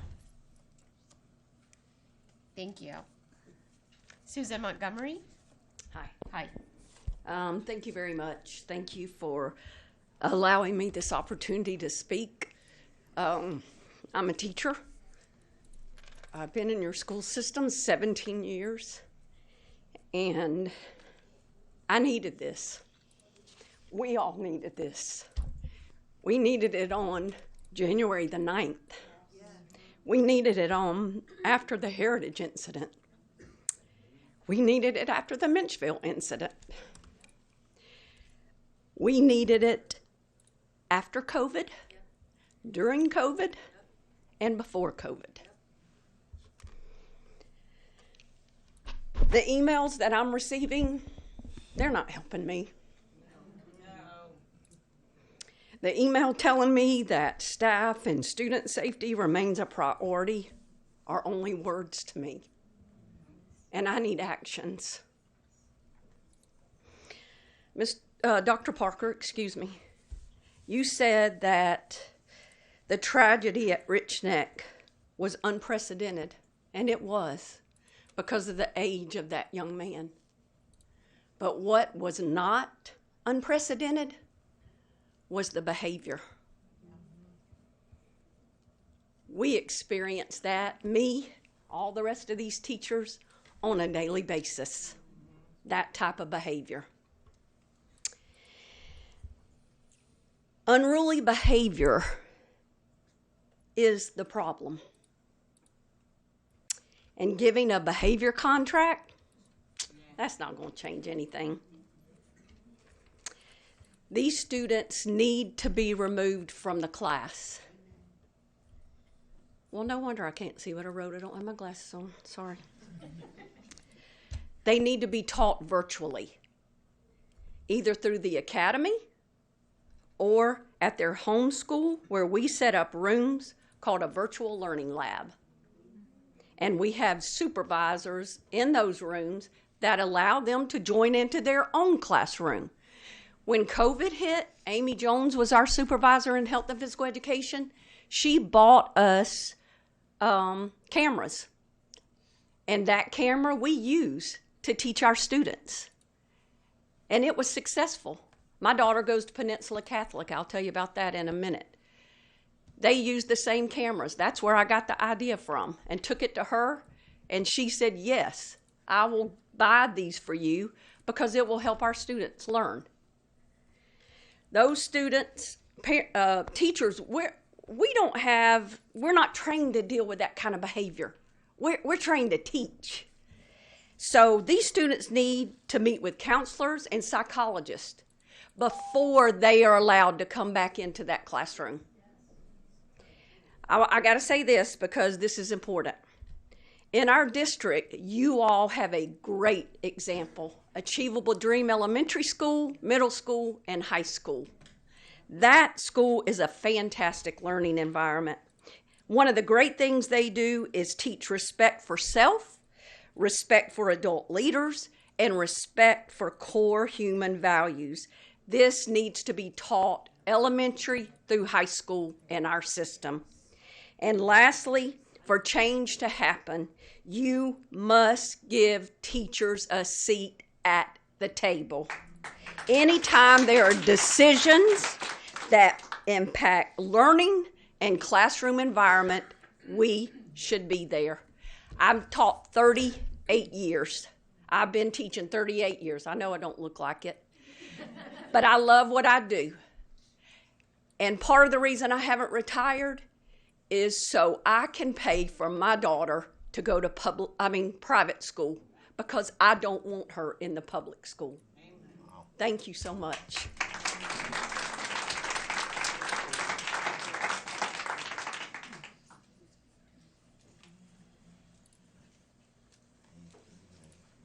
I have called Christopher Bowden and Mark Garcia. Do we have them? Yes, please. Mark Garcia, welcome.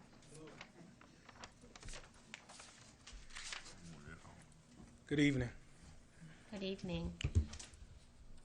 Before I start, I just want to give prayers up to the teachers, Rich Neck, as well as the students, as well as the student and the teacher that's going through this. My name is Mark Anthony Garcia Sr. I'm a veteran. I'm a volunteer at Rich Neck Elementary. I'm a father of a son who's in the 2nd grade at Rich Neck Elementary. My son's name is Mark Anthony Garcia Jr. His teacher is Miss MacArthur at Rich Neck Elementary. Dear change makers, parents, teachers, staff and faculty, students, to the leaders in the city, to all the people wanting the next change, I want you to know that we are part of the change. What happened at Rich Neck, as well as the previous shooting, is a factor of not grouping all of these things together. As a leader, I served 4 tours, 3 to Iraq, 1 to Afghanistan. I honestly think those situations were better than what I'm seeing now. What are the dots? Mentoring and consistent monitoring parents and leaders. Number 2, effective open line of communication, both sending and receiving, not only to us parents, but to the school, the city, all the way down to the students. Number 3, the most effective possible policy to ensure the measures of security that we put in place after 1/6/23 actually works. Because the ones we had in place before 1/6/23 failed us. I'm an avid volunteer, a donor, a parent. I was not notified about the shooting. Neither was my wife. Via phone call, text message, and email. Could you imagine your child coming home and telling you the situation and what he witnessed that day? Well, let me tell you how it went. My son said when I picked him up after the fiasco of us trying to get there, Dr. Parker, I've seen you out there, as well as Chief, seen a couple of you out there. My son said, Dad, when I heard the gunshot, our teacher got us into the safe room. We were crying. We were trying to console each other. My son said, Dad, I stepped up and tried to be a leader like you told me to be.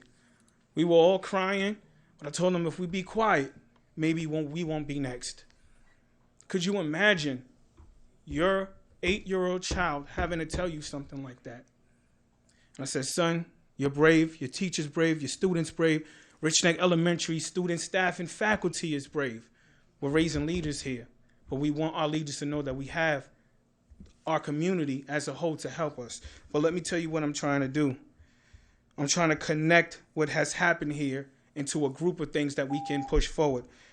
Just to make it clear, I'm trying to raise awareness at Abbott Elementary. I am a volunteer, and I'm going to continue to be a volunteer. I have a program called Hoops and Vibe that I'm trying to implement once the school actually opens up and we can get into our round table. This is going to help mentor to these kids. They need somebody.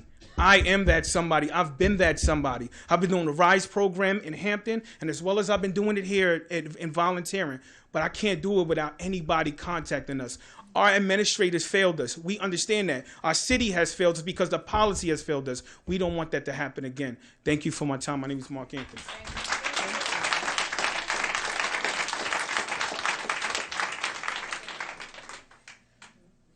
Christopher Bowden.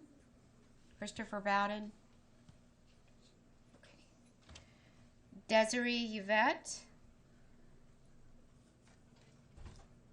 Rebecca Frey and Rebecca Wright. Are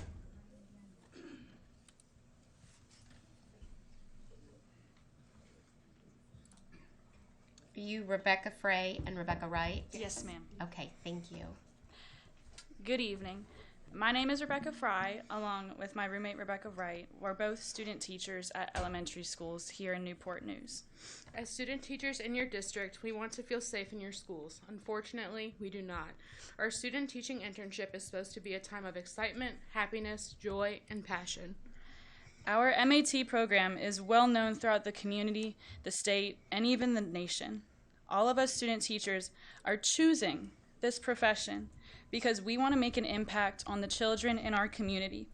And for the last 5 years, Newport News has been our community. We would love to stay in this community. We really would. However, the lack of support and accountability that we've seen and heard about in just the few short weeks since we've started is extremely disheartening to us.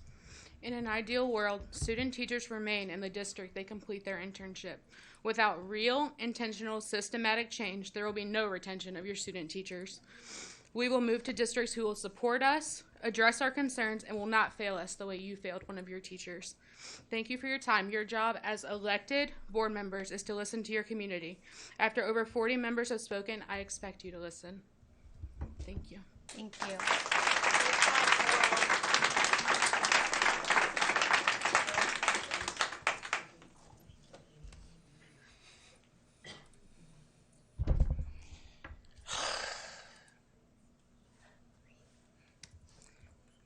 I need a minute. You're fine.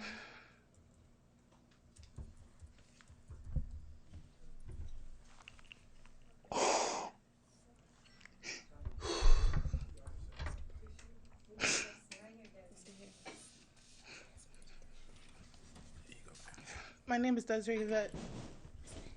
Thank you. My daughter was a student of Rich Neck.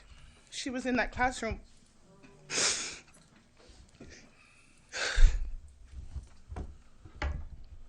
This is hard for me. As someone said before, I wanted to remain anonymous for the safety of my daughter. I understand. Can I come stand with you? Sure. That thing is gonna go off and I'm gonna keep talking. That's not. It hasn't started. But yeah, Okay. it's Buffalo understand. All right. You're fine. Thank you.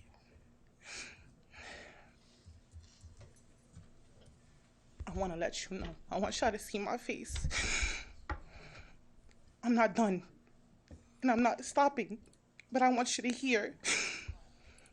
My daughter was getting bullied before this incident happened. I reached out to every single one of you. My email. You contacted me one time. You texted me, right? I got the principal to contact me after you texted me. I emailed you several times. I'm angry, but I'm determined. So you're gonna hear me. She wrote to me after I called her. She got them to give me a conference after school. That principal never showed up. Never. Okay? One of the people that showed up was Mrs. Warner, who was an advocate for my daughter. When this whole thing started, it started when we started school. And I was still advocating for my daughter, and I'm not gonna stop. Okay? I got a conference with the teacher, the guidance counselor, and the assistant principal. The principal was in the building. She never showed her face. I spoke to them for 2 hours. Do you hear me? 2 hours. She was in that building to address these concerns. And I have receipts, I have timestamps, and I have dates of everyone I spoke to. Okay? We were still trying to deal with this before we went on break. And then this happens.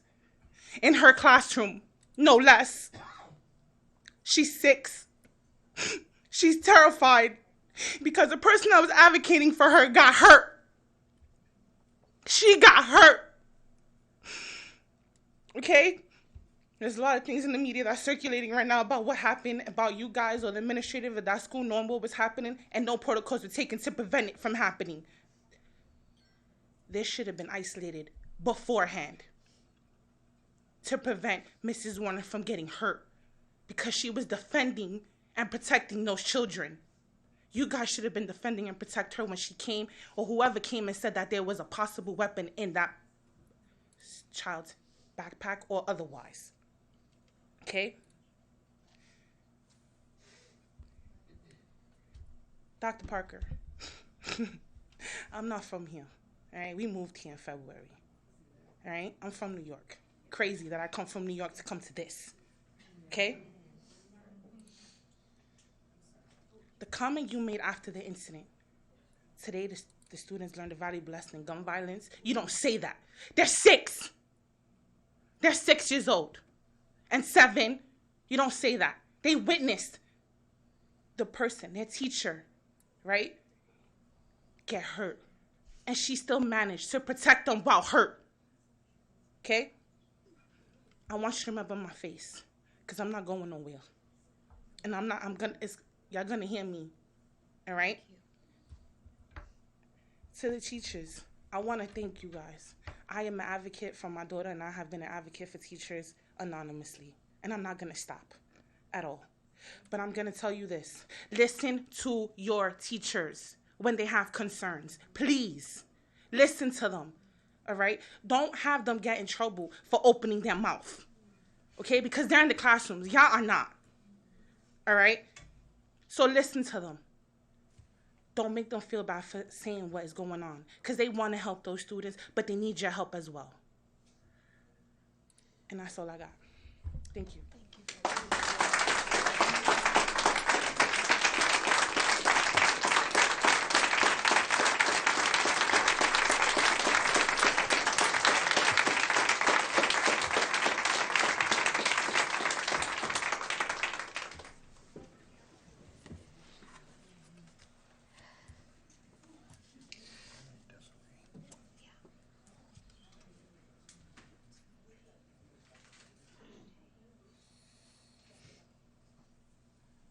Have we heard from Julie? I think we did. Julie? Yes. Yes.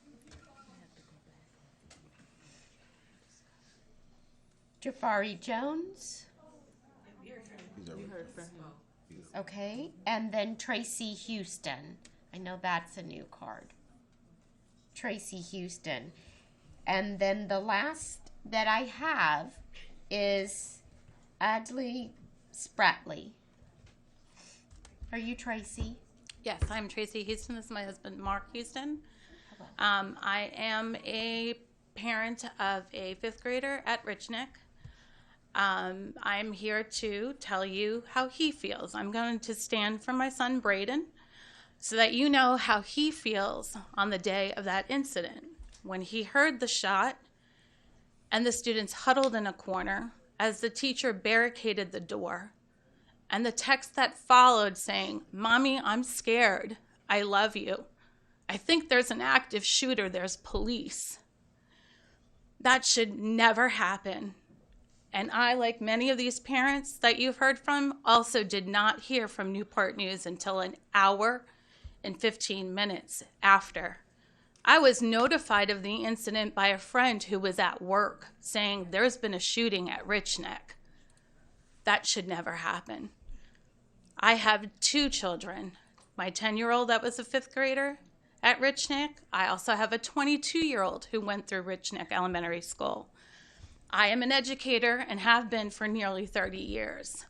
There is a systematic problem in your school system, even identifying children at risk, and it comes down to money. You're not willing to pay the money or hire the staff that these kids need. Plain and simple. I've seen it. I've fought for years, since the time my 22-year-old with an IEP entered kindergarten till the day he graduated, teaching him that he needs to advocate for himself to get what he needs. I will tell you what the words are from my 5th grade student.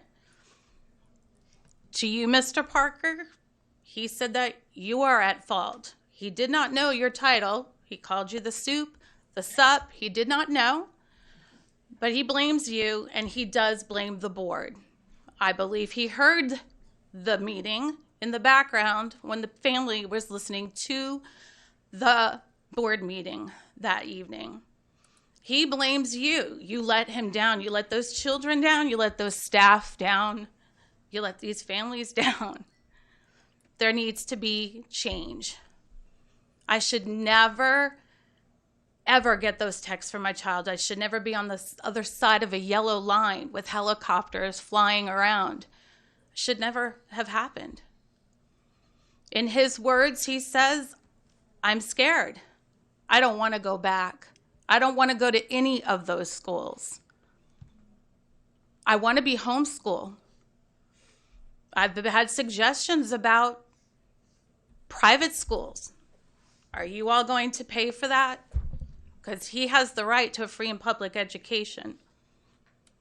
Who's going to give him that and ensure his safety? Thank you. Thank you. I just have one thing to say, just one thing. Sure. I'm ex-military, and I'll gladly leave my job right now to become a security guard for any school that needs it. Are you ready to do that?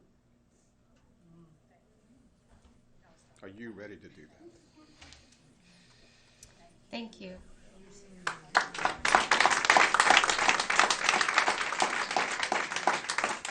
I think we have one last card, and it is for Adley Spratley. We still have people in the audience, I'm sorry, who filled cards out and who haven't been called. According to them. This gentleman over here said he filled a card out a long time ago. Okay. Yes, Oh, please. good. Oh, okay. I wasn't going to speak, but out there I got to do what God tells me to do. So I have a daughter that goes to high school here. My son graduated from Denby High School in 2018, but I am here not as a parent, but as a servant of God. When I was out there, God reminded me of a scripture, 2 Chronicles 7:14. It reads, if my people, now it's talking about Christians, I know everybody have their different religions and that's fine, but I'm talking about to those that are followers of Jesus Christ. If my people who are called by my name will humble themselves and pray and seek my face and turn from their wicked ways, then I will hear from heaven and forgive their sin and heal their land. So when I was out there, it was like God was saying, those of us that are Christians, we need to pray. We need to pray. We need to pray. Because that is the only solution. We may have solutions that can possibly, that we think that are good ideas, but if God is not okay with it, then it does not matter. Because I remember maybe March 2021, I had responded to a tweet that the superintendent had put out about something, and I said, gun violence, I feel in my spirit that gun violence is an issue. This was March. Then in April of that year, God told me to do a fast. I emailed 124 people in the 757, including the Hampton Roads, all across the 7 cities, to join into a fast. Mr. Brown, Mr. Brown, he responded, and maybe a couple of people from the city council responded in regards to that, praying about gun violence. And so it was just something God just put in my spirit for us to pray and for God, seek God's face in decisions that for these decisions, because we all may have good ideas, but we want to be led. And like I said, I know everybody do not believe in the same God, but regardless, God is still God. So I just wanted to get up here and just to give that scripture, because the word of God says if we pray, humble ourselves and pray, then God will heal our land. And right now our school is that land. And so we just need healing for our school systems here in Newport News. That's it. Thank you.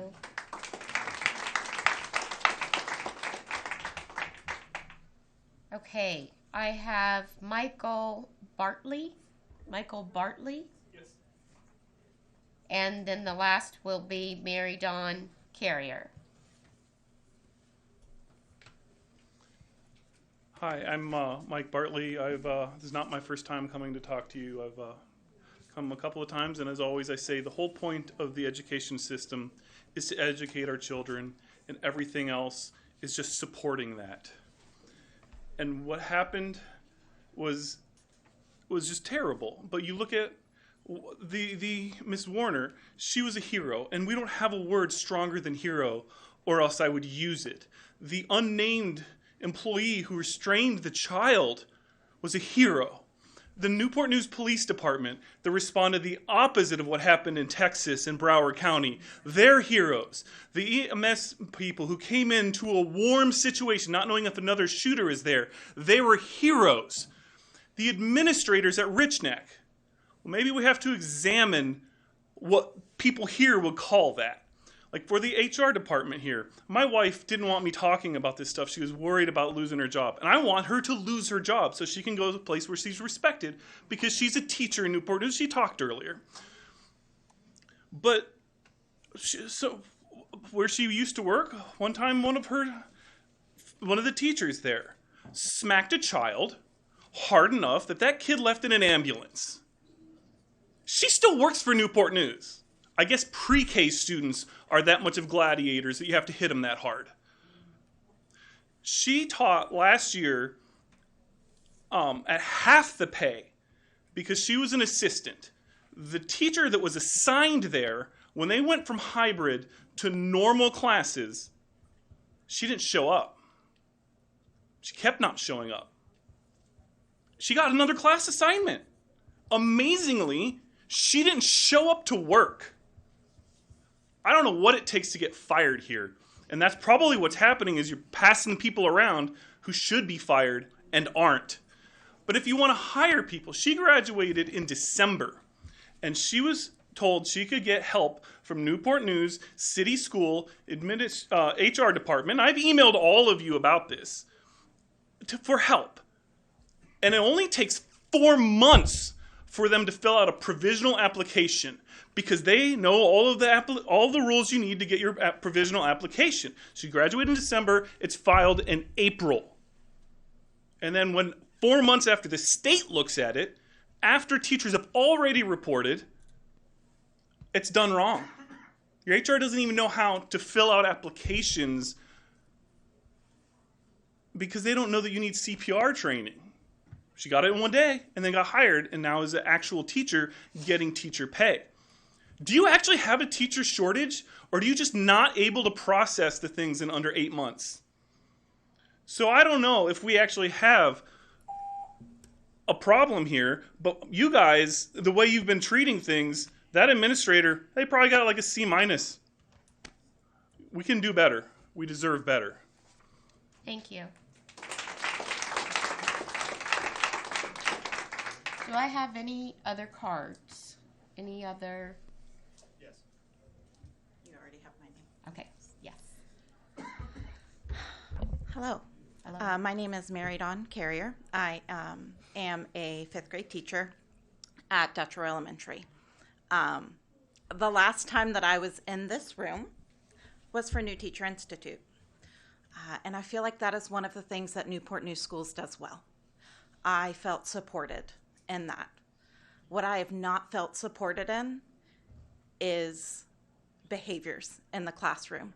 You can put posters up on the walls and all day long go over teaching methodologies and all of those things, but the reality is we have a problem in our classrooms.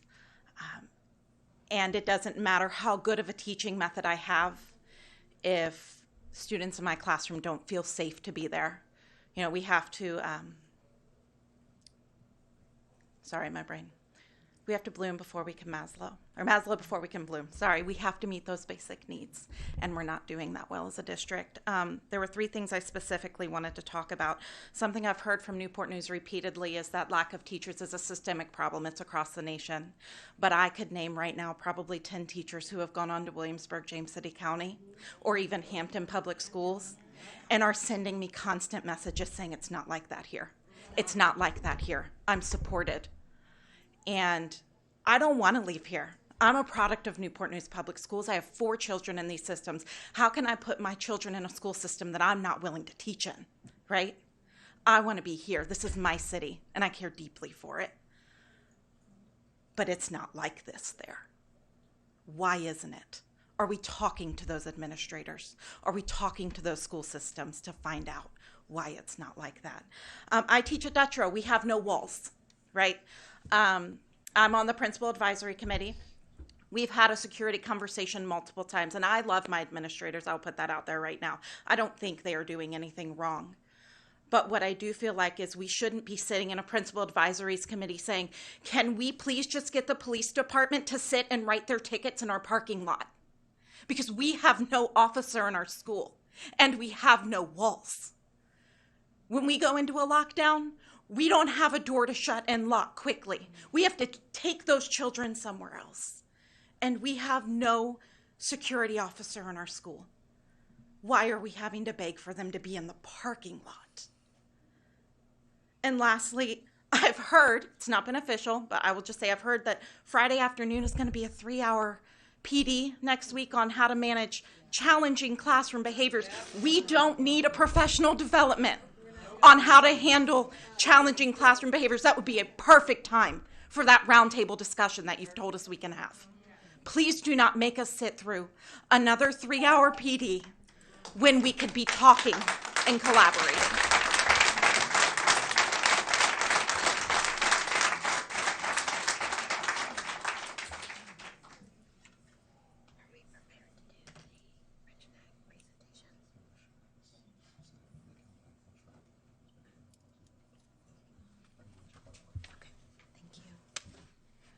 So one of the things that was planned for this evening was an update on Rich Neck Elementary. So we are making sure that we are able to share that information with you this evening. So I'm going to put us at recess. If you'd like to take a restroom break, this is a good time to do so. Oh. 5 minutes. 5 minutes. 5 minutes. Hit your gavel.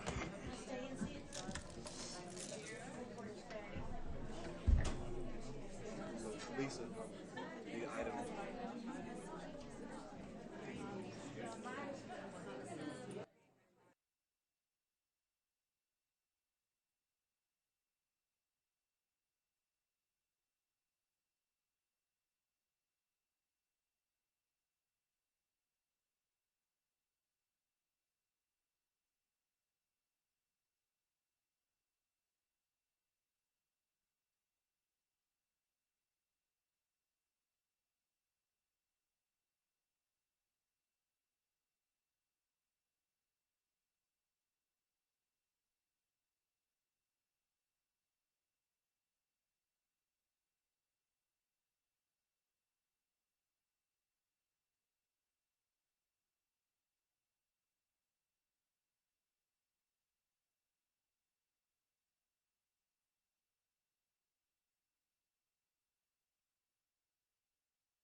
I'm Katie Herman, Executive Director of Elementary School Leadership, and I'm joined by Lakeish Parrott, my partner and Director of Elementary School Leadership, and Karen Lynch, Program Administrator for Extended Learning and Administrator on Special Assignment supporting Rich Neck during this crisis. We are here to provide an update on Rich Neck related to the tragic event that happened on January 6th. In this presentation, we will share the four-pronged approach to continue our planning and support for the Rich Neck school community, which includes an update on staff morale, our planning through the crisis, the anticipated timeline and safety measures being considered. At this time, I will turn it over to Ms. Lynch. Thank you, Dr. Herman. Good evening. It has been an honor and a privilege to begin the work with the incredible and dedicated staff at Rich Neck Elementary School. On this slide, you will see an overview of the work that we have started.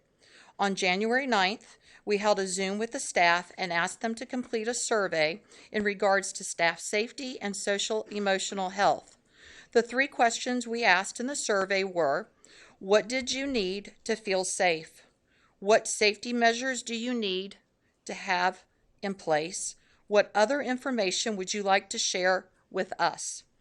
On January 11th, we invited the staff to join school leadership at the admin building for a faculty meeting. After the staff meeting, we met with the Rich Neck's instructional leadership team. After gathering feedback and input, we began a timeline for next steps. Then on January 12th, 13th, and 17th, the Rich Neck staff was welcomed back into the building to work in their classrooms or be a part of the faculty meeting. During the meetings, we revisited PBIS and the crisis plan. The SEL supervisor, Erica Daniel, attended the meetings to provide support and guidance. Members of our school division's crisis team were also on campus to provide emotional support to our staff. And Plant Services has begun to address safety measures as related to feedback from the staff survey. Rich Neck staff is meeting this week to continue creating a plan for students to return to the building. On behalf of the Rich Neck staff, we would like to thank the community for their generous support that they have given us. Everything from decorations, cards, breakfast to lunch, every kind gesture is so appreciated. We feel your love and your support. We would also like to thank and give a shout out to Chief Drew and his team for all the guidance and support during this time.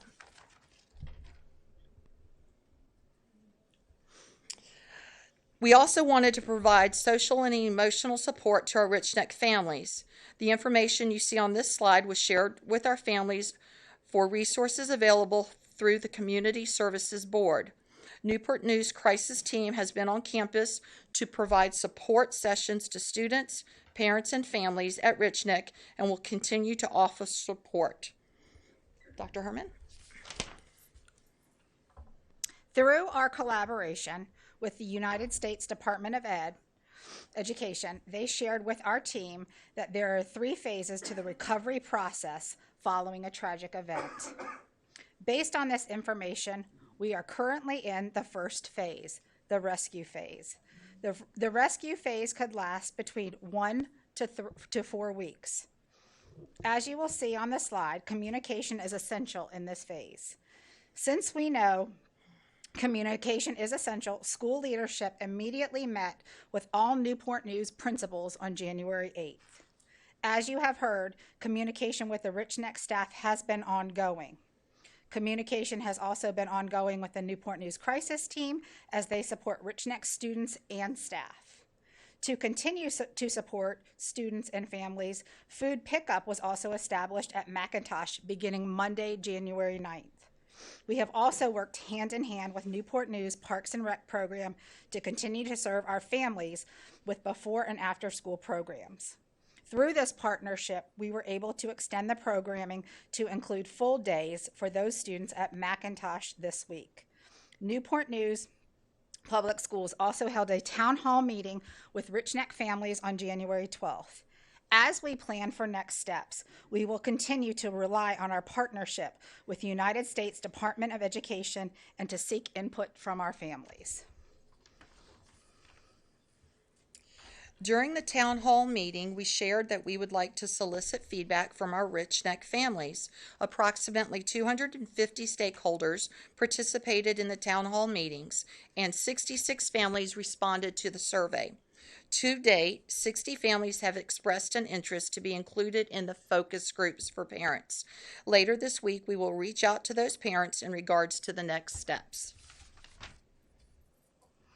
As we move forward, there are several moving parts that must be considered as we plan for return to learning at Rich Neck. First, our Human Resource Department will reach out to our Rich Neck staff to continue to provide support. Currently, we are addressing staffing needs. We also have to convene with our parent focus groups. We have to first make sure our staff is emotionally ready to teach our students, and our students are emotionally ready to learn. On this slide, we have included the safety measures that have been addressed since the tragic event. I'll let you pause and read. These safety measures are priorities throughout the entire division.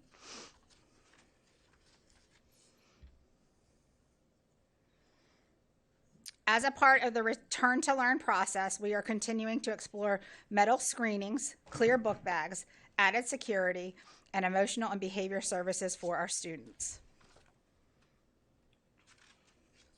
At this time, Ms. Lynch and I stand ready to answer any questions you may have.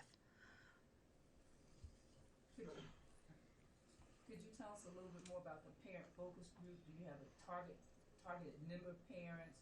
What type of things are you looking for? What do you kind of expect from the parent focus group? So we asked parents to volunteer to be on that, and there are roughly 60 parents, and so we're going to break those into smaller groups, and we will notify those parents later in the week when we will actually have those meetings, and we want to solicit their feedback about students re-engaging in the building, what safety measures from the parent perspective they feel need to be in place in order for us to be ready to return to learn.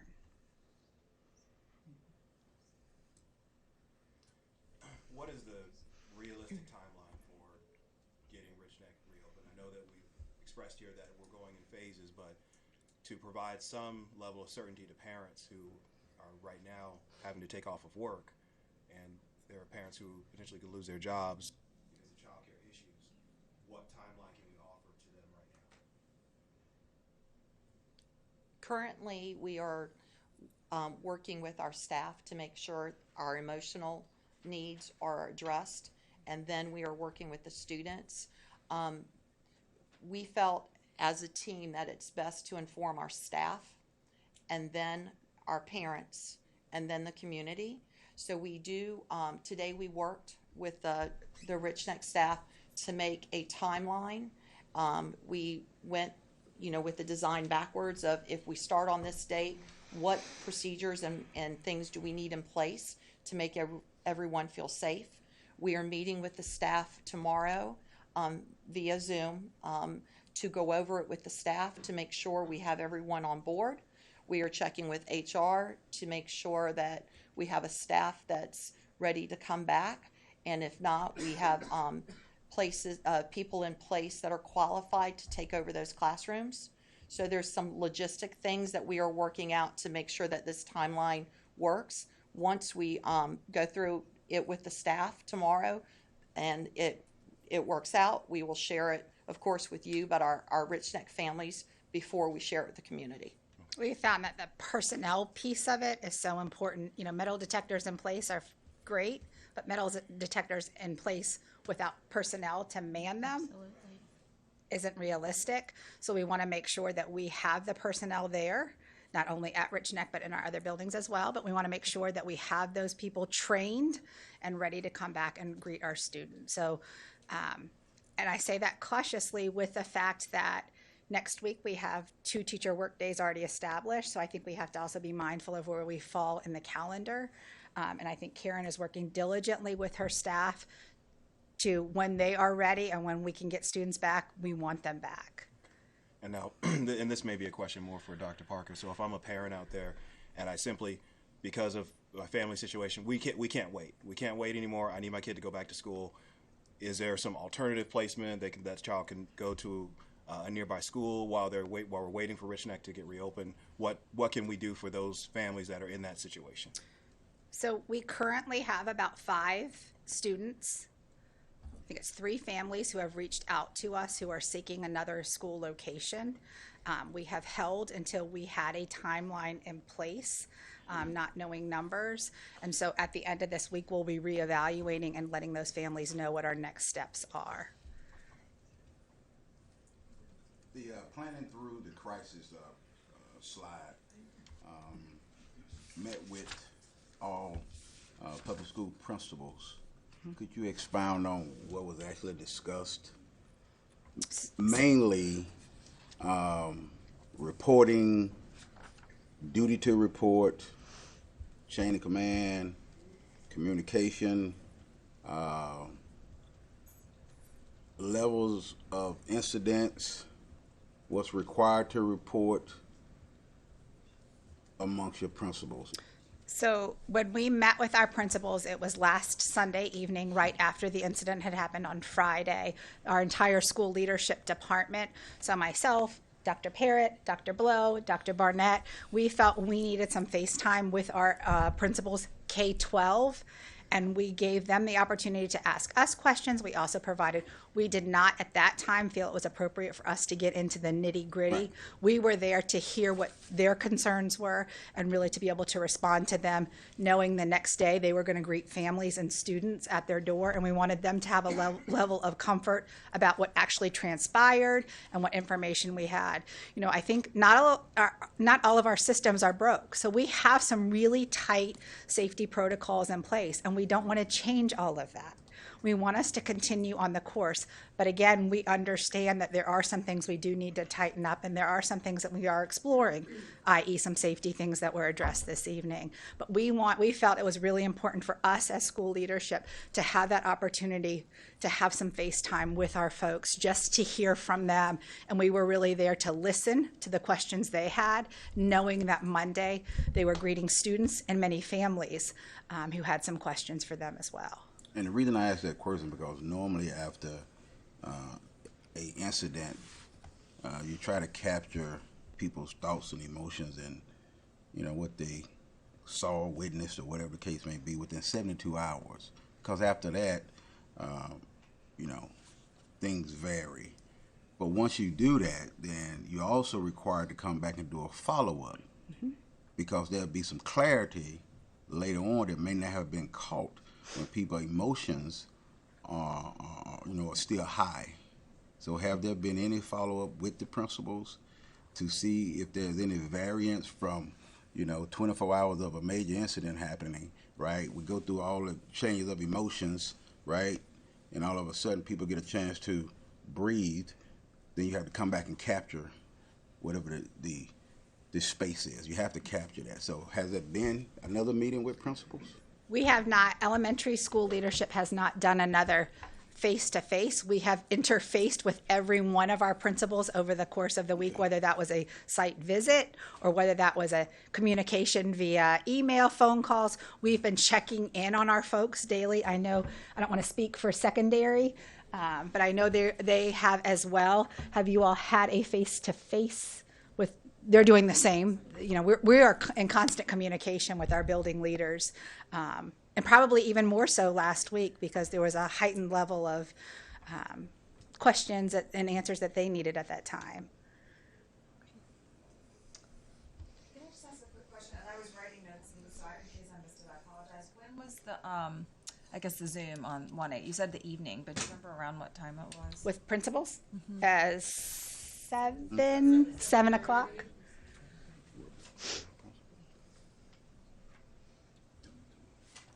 Board members, do you have any further questions?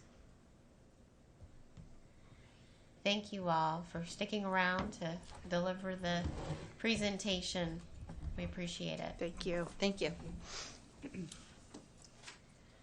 I'd like to get just one final motion for our consent agenda. Madam Chair, if I could be recognized at this time. I would like to make a motion for item 3.01, minutes from the work session December 13th, 2022, 3.02, minutes from the regular meeting December 13th, 2022, item 3.03, minutes from the special meeting on December 13th, 2022, item 3.04, financial reports, revenue report December 2022, expense report December 2022, child nutrition reports December 2022, 3.05, personnel report, and 3.06, budget transfer. Okay. Do I have a second? Second. Any discussion? Please call the roll. Best. 4. Brown. 4. Harris. 4. Hunter. 4. Amon. 4. Searles Law. 4. Motion carries 6-0. I want to thank you all for your time this evening. We appreciate it. It was challenging to hear some of what we heard, but do know that it's not falling on deaf ears. I'm making the decision this evening that you all take precedence, so your last voice that you hear this evening from us will be yours. And that's important to us. So thank you for coming, and expect to hear from us hereafter. Thank you. Meeting adjourned.